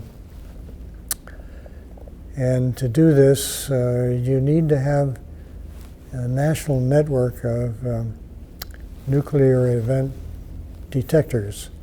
So when an event goes off and you very quickly get an indication of a blast in proximity, you transmit that information, or as much of it as you can, to a central location. Or if your continuing signal disappears, it's taken as an indication of a blast. And at this central system, you correlate the location of that blast with the assets that you have in that area, and you mark them off your inventory of what you've got. And if you do this for all your reporting stations, you get a summary statement very quickly, of what kinds of assets you have left. And are you in a position to continue? Not only do you have real-time information about the blast, but you also have real-time weather information from each of these locations, so that you can also compute radiation fallout patterns, and again project how far the damage ring has gone, and add that little bit to your inventory as well. That was an example of the kinds of processing and the kinds of projects that people just hadn't done up to that time. That takes big computer power and big files and file processing, stuff like that. But that was going on at SRI in late 60s, at that kind of time. I just remembered that and just want to throw that in as an example of the many interesting SRI projects. Oh yeah, well, it's a huge, huge range too. And then the ERIC, you did work on ERIC around that time, right? ERIC is the name of a database produced by the Office of Education, and it was made available for searching by the U.S. Office of Education. And early in that process, they made an arrangement with Lockheed Missiles and Space Company, which had developed an online file searching system, which they call Dialog. And they made a contract, a support contract, to mount that file on Dialog so it would be available for searching online remotely by people in the Washington, D.C. office or in special offices around the country. So that ERIC database was one of the first files that Dialog made available on its proprietary search system. They made it available for a couple hours a day, and then later convinced the Office of Education that they ought to be allowed to make it available to people outside of the original audience that OE had in mind, and Lockheed ought to be allowed to charge a fee for the use of it. And that was the beginning and the start of the Dialog online public utility service file searching. They did the same thing with the NASA databases for the NASA Abstract Journal and for the Report Abstract Journal, and made that available for NASA audiences and for other interested parties around the country. Lots of sci-tech organization were interested in that database. That started up the Dialog online service. They then looked for other databases to make available. That included Engineering Index and physics abstracts and some biomedical files and just a scattering of files. That was happening around 1976. And it was about that time that I had been at Berkeley working as the director of the Institute of Library Research. This was a university-wide research facility, had offices on 3 campuses to start with, and was reporting to the university president's office, but also had a post on the School of Librarianship as a faculty professor, and taught in the library school for the library automation classes, and it's just a system analysis and things of that nature. Did that for the 6 years. But university was running through some budget problems and gave notice that they were not going to continue with this institute. And so I started looking for another job, and Dialog was close to home, a quick and easy commute, and I was familiar with their activities. I had done some work on a project basis for them while I was at the institute. We had done a critique of the Dialog search system. We had worked to develop methods of instruction in online searching. We developed an online laboratory at Berkeley to teach library school students how to do online searching. This was the first time this had ever been done anywhere, and we helped set up a similar lab at Syracuse University because of some friendships there.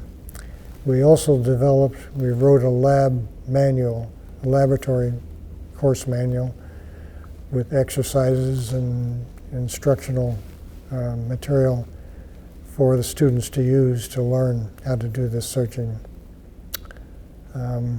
That manual was adopted by Dialog and used by Dialog for a number of years afterwards. That was a kind of a novelty, a bit of an innovation. I mean, how many, when that course was developed, I mean, how many online services were there to search at that point? There was Dialog as probably the major one. There was System Development Corporation, STC, in Santa Monica with their Orbit search service. Just to be fair and non-biased, we also wrote a lab manual for them and their system. But they said no thanks. They chose not to use it. And it was about that time that continuing discussions with the head of Dialog, Roger Summit, he made an offer for me to come work for Dialog, and I said yes, I would do that, because they were close by and in Stanford Industrial Park, Hanover Road. And there I worked on Dialog issues, largely promoting and working to license databases to put on Dialog. At that time, Dialog maybe had, I think it was less than 10 databases, and we continued to grow and add databases in different subjects, different fields, and had several hundred available online by the time I left in early 90s. Yeah. And I mean, it started more scientific, technical, but how broad did it become? It was initially sci-tech, and there were 3 of us who were product managers. I had all the sci-tech and the newspapers and humanities. There was one other fellow who had the chemistry side, and primarily chemistry, and another person who had the business databases. So that's how things were split and managed.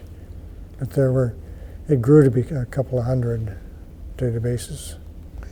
So who, like early on, who would a typical user of Dialog be? A major corporation would be, it would be a Bell Labs, a large chemical firm, most of the large chemical firms, any of the major engineering firms, General Motors,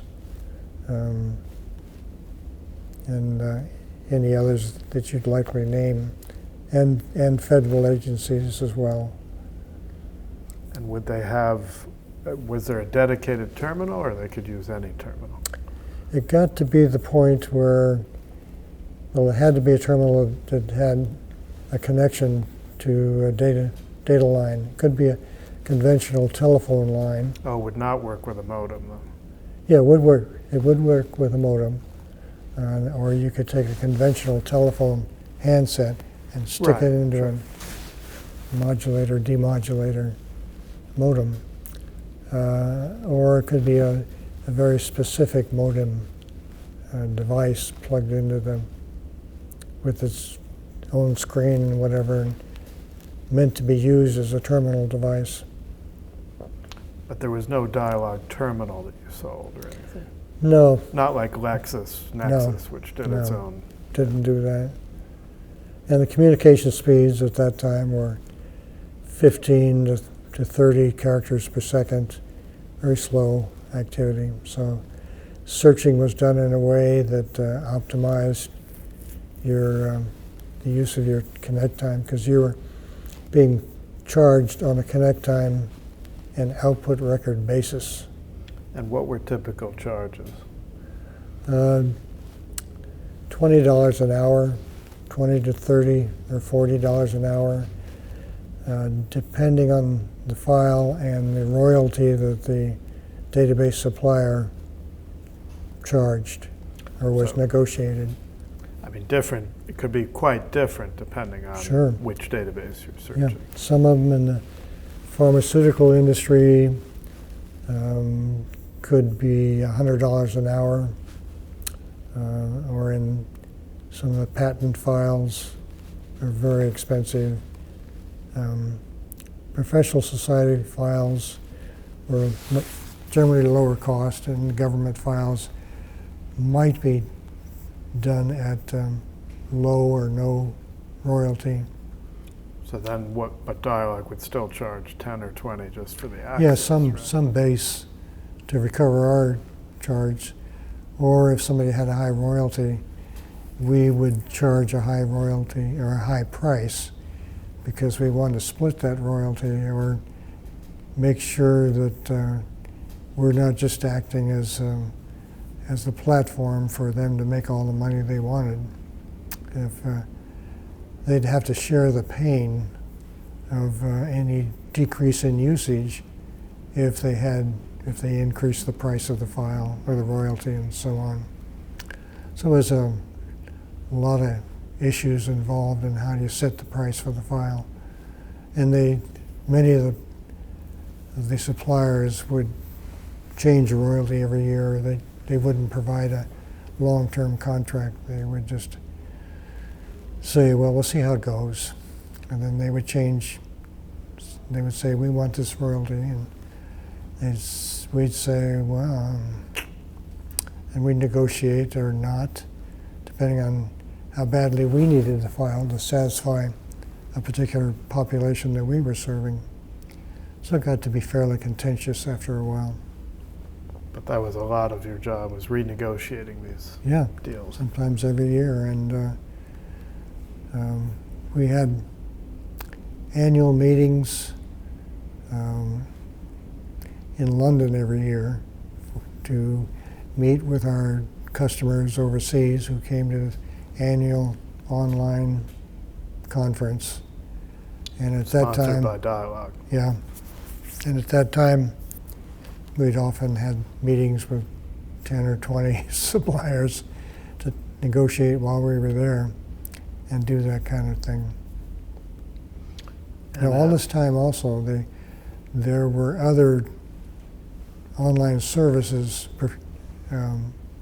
commercial, coming on stream and providing competition for us by putting up files on their system that we had on ours and undercutting us on price or features or whatever. I was going to ask, with these databases, were you usually trying to get exclusive distribution rights? Absolutely. But what percentage would you have that, let's say? But we would have all the revenue. No, but I'm saying like, if you I'm had 100, thinking of the if you government. had 10 databases, Yeah, would most of those be that you were the exclusive distributor, or? we were initially, but then as the other services came online in competition, they would pay a higher price or pay a higher royalty or do some extra advertising or something to make it more appealing, to make it interesting for the database supplier to go onto their service as well. And we ran into that with a major service called BRS, in which they undercut our pricing very significantly because they were just a startup, and they were using leased time on some other commercial company's computer center and doing everything on the cheap, and became very successful because they took over the operations of a university system that was offering the search service but decided to get out of it because they weren't making any money or breaking even or whatever. So this new service came on and was a very effective competitor in the beginning. And then it was bought up by another commercial firm and continued to be successful. And was there any, this was all coming from one central computer, or was there network? As time went on, Dialog had its own network. Always right? came from one central Okay. computer. And on Hanover, in Palo Alto, in the Lockheed Missile and Space Company lab offices, until eventually they moved over into the Stanford Industrial Park at a different location. And then they had their own big computer center and some separation from Lockheed overhead and management and constraints. And stayed there for some time afterwards. Yeah, they started out fairly small with computers, and every Christmas time, every sort of end of year time, they would upgrade the computers and add another 20 or 30 disk drives, and it just got bigger and bigger, and the computer system got bigger and bigger, and it grew and grew. How many users at the peak, roughly? Oh, I'm guessing 10 or 20,000, something like that, about the time that I left. And that's up from maybe 100. 100 in the users. early stages, Right. yeah. Just with those first 10 files. And I mean, how much would an average user spend? What sort of revenue was this total? I think they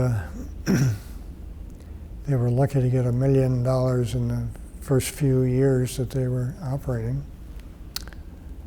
But they had the comfort of being part of a larger organization that could take that.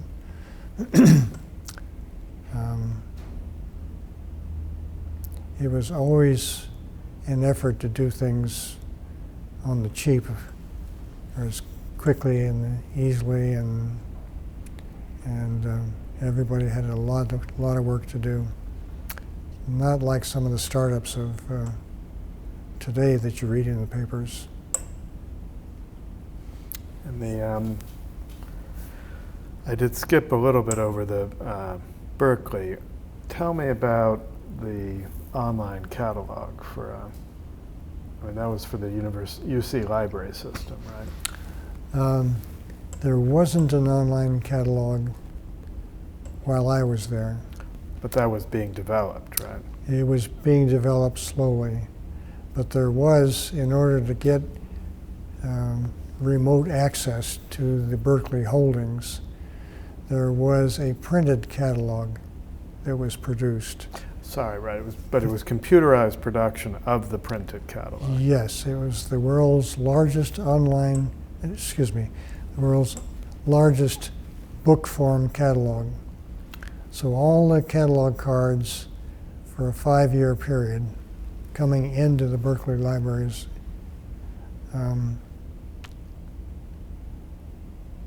and the other campus libraries were scanned and read by a program that was a format recognition that would look at the catalog card and see on the third line, this is supposed to be so-and-so. And so we'll scan and read that and take that information off and put it on tape. And it would essentially, with page reading equipment, as I recall now, would read the cards. No, I take that back. I do take it back. It was done with optical character recognition by student help keyboarding onto formatted paper input sheets, and those were read by computer to make a formatted computer tape record. And that file, that was a basic input file, and the file was covered just 5 years of input material, recent input material, and sorted by author title and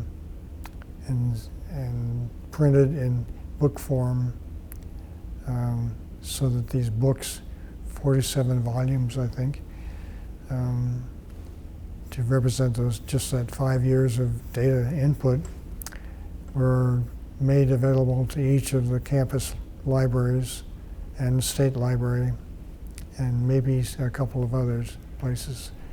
But that was a large data conversion effort to build up those records.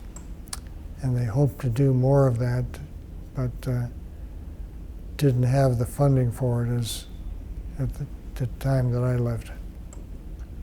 But maybe I'm not understanding the basic goal. I mean, why take card catalogs, records, and turn them into a book? Why not leave them as cards? It's easier. The thought was that it would provide broader access. There'd be a lot of people buying this set of catalogs. Right. Different than a huge cabinet full of cards. Yeah. Yeah. And I forget the number of cards, but there's something like 2 million or more. I don't know if that's right or not, but it was a large number. Impractical to duplicate.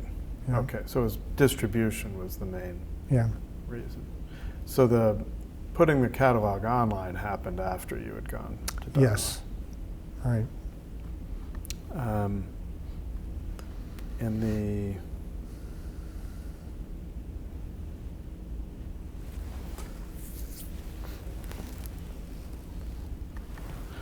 talk a little bit about the emergence, if you can, of just computer utilities and other online services that people could buy time on.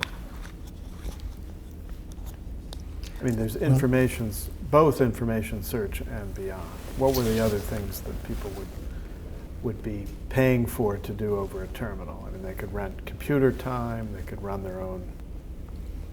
I mean, did Dialog see itself as part of that same larger industry or not? No, they didn't. Okay. They just had enough to do to continue to keep up and grow the way that they had been.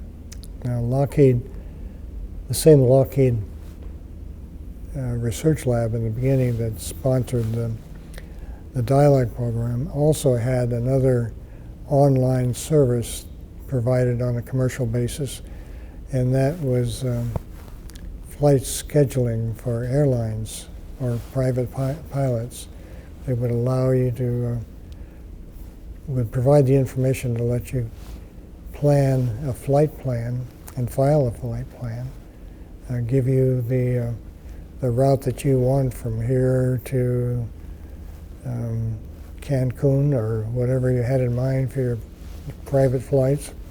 Would give you the fastest flight or the cheapest flight, the most gas efficient flight. That was a commercial online service where you, from whatever location, could key in and say, I want to go from here to here and this time and these constraints, and I have this kind of plane, and let's see what you can provide in the way of a flight plan. And that was a fairly successful online service bureau activity for them.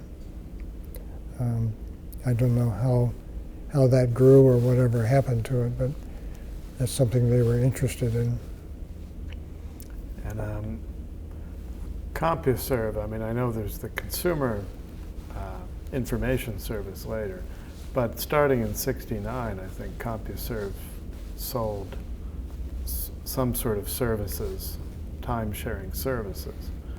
But were they in the information business at that point or not? I'm not sure what they had for a database, but they used it. One of the earliest of the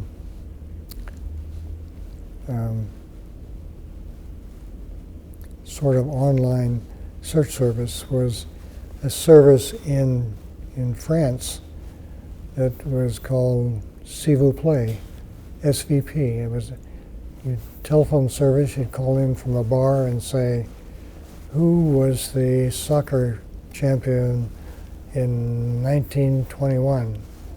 And they would give you answers to your questions fairly quickly. And that went on for years. I don't know how it ended up, but that was sort of the basis for some of the early Google-type service that you have now.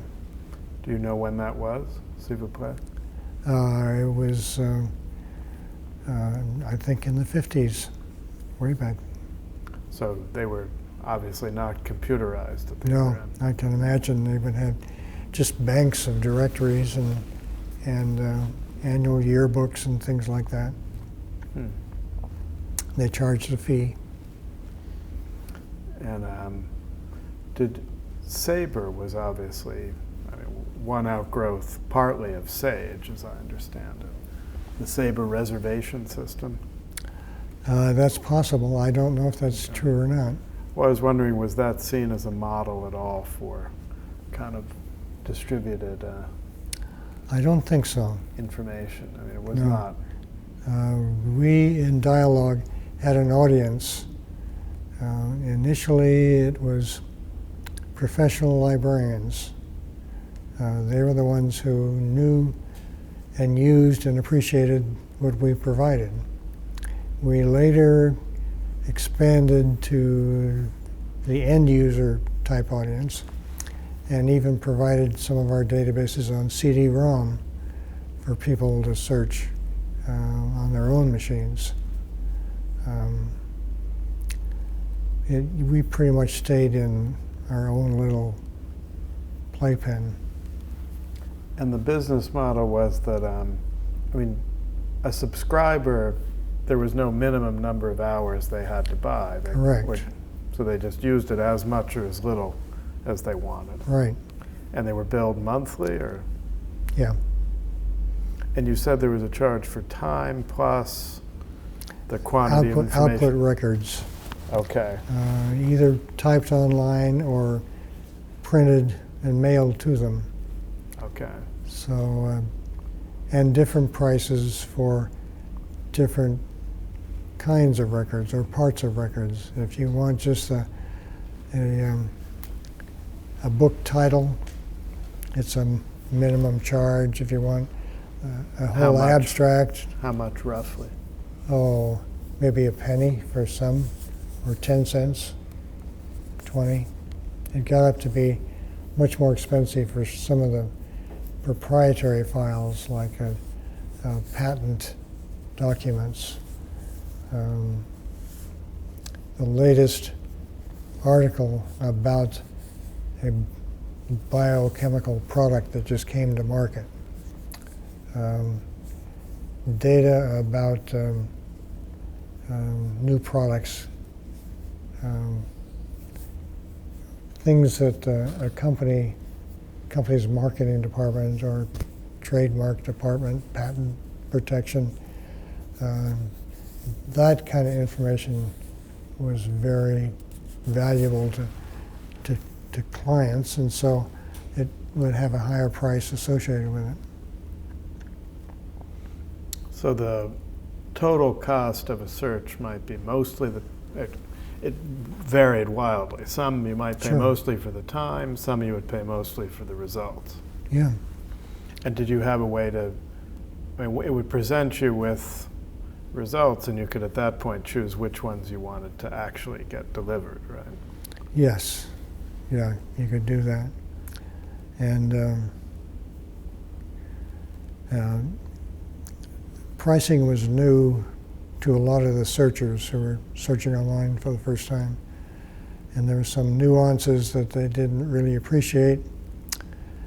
If you didn't terminate your search, the clock would keep ticking and your charges would continue to come up. And so there would be calls from time to time from clients saying, "My boss is going to kill me. I got this bill for $600. And all I did was a simple search, and I didn't know you had to turn off to terminate your search. I thought you just turn off the terminal that would do it. But no. And so there'd be an appeal process, and some people would have to pay and some wouldn't, but it was a new process for people. Wow. But it was obviously, yeah, corporate, I mean, private individuals were not generally doing this. That's right. Yeah. It's usually in a corporate setting. And you mentioned the conference in London. I mean, what percentage was national versus international for the clients? I'd be guessing, I would guess that 80% was national clients. We did training in the field for all our new customers. Didn't have that much training overseas, but we did have overseas offices and people who did training there. But the volume was much greater in the States for training, and so I'm guessing the usage was proportional to that. And were there overseas competitors? Were there others? I mean, most of your competitors were in the States. Oh, right? yeah, sure. There were overseas. What were the main ones, if you remember? The British Library had their own Blaze system. The BRS system was overseas with an organization called DataStar. STC was overseas. Yeah. Good. Is there any anything you wanted to add or that we didn't talk about? No, I think we pretty much covered this activity. If I think of anything, I'll call you. Okay. Is there anything web search providers have not learned from earlier systems that they should? I don't know. Google certainly provides a masterful, very quick, very responsive service. I think it'd be very hard for somebody to get into the business and get into competition with them these days. Yeah. Oh, but are there features or ways of doing searches early on that maybe were better that have been lost or anything like that? Or has it basically gone the direction you thought it should? No, I think it'd be hard to beat what they're doing. Except maybe there are people who want all of the results of the search and not just the first 20 or 30. They try to whittle you down to just a very small handset, but you only need a few if you're asking, give me the restaurants in Menlo Park. Right. But that's not what some of the major search services do. If you are saying, I don't want a patent search on rubber ducks or anything, you want a total search. You want all 3,000 that satisfy what you're up to. Also, some of the earlier systems were based, you had more categorization of the material than you do today, right? Yeah, or you're doing text searching on words in the title and whatever. There was one area of activity I forgot to mention, and that is while I was at Cal as a faculty person, I did a lot of work for NGOs. I did during summer times and other vacations, go overseas and work on a consulting basis and as an instructor for Tanzania and Egypt, Morocco, a number of overseas tasks on behalf of National Science Foundation, the Academy of Sciences, and others to do that kind of work overseas. That was just more of my spreading interest in activities. That was fun to do. And had most of those places that you went, were they computerizing significantly when were you there? What was all the time that I was working at Cal. The earliest was Egypt. And you described you did a search remotely. Yeah, that was interesting. This was for the National Science Foundation, and it was right after one of the wars in the Middle East, and the National Science Foundation was doing kind of show and tell of here are the kind of goodies that we can provide and some technology transfer to help you after this activity. And so a number of organizations were brought over to give presentations on things that we could do. And I talked about the online searching and the SDI, Selective Dissemination of Information Schemes. And they said, can you demonstrate this online searching? And I said, I think I probably can if you provide somebody to do the communications end of it. And they said, okay, we'll do that. And they assigned somebody who was part of the newspaper that we were working with for the demonstration. And they were using teletype equipment, 15 characters per second. And we were going to do a search from Cairo to Palo Alto to do the searching. And it was very difficult to do this because there was only one teletype line out of Cairo.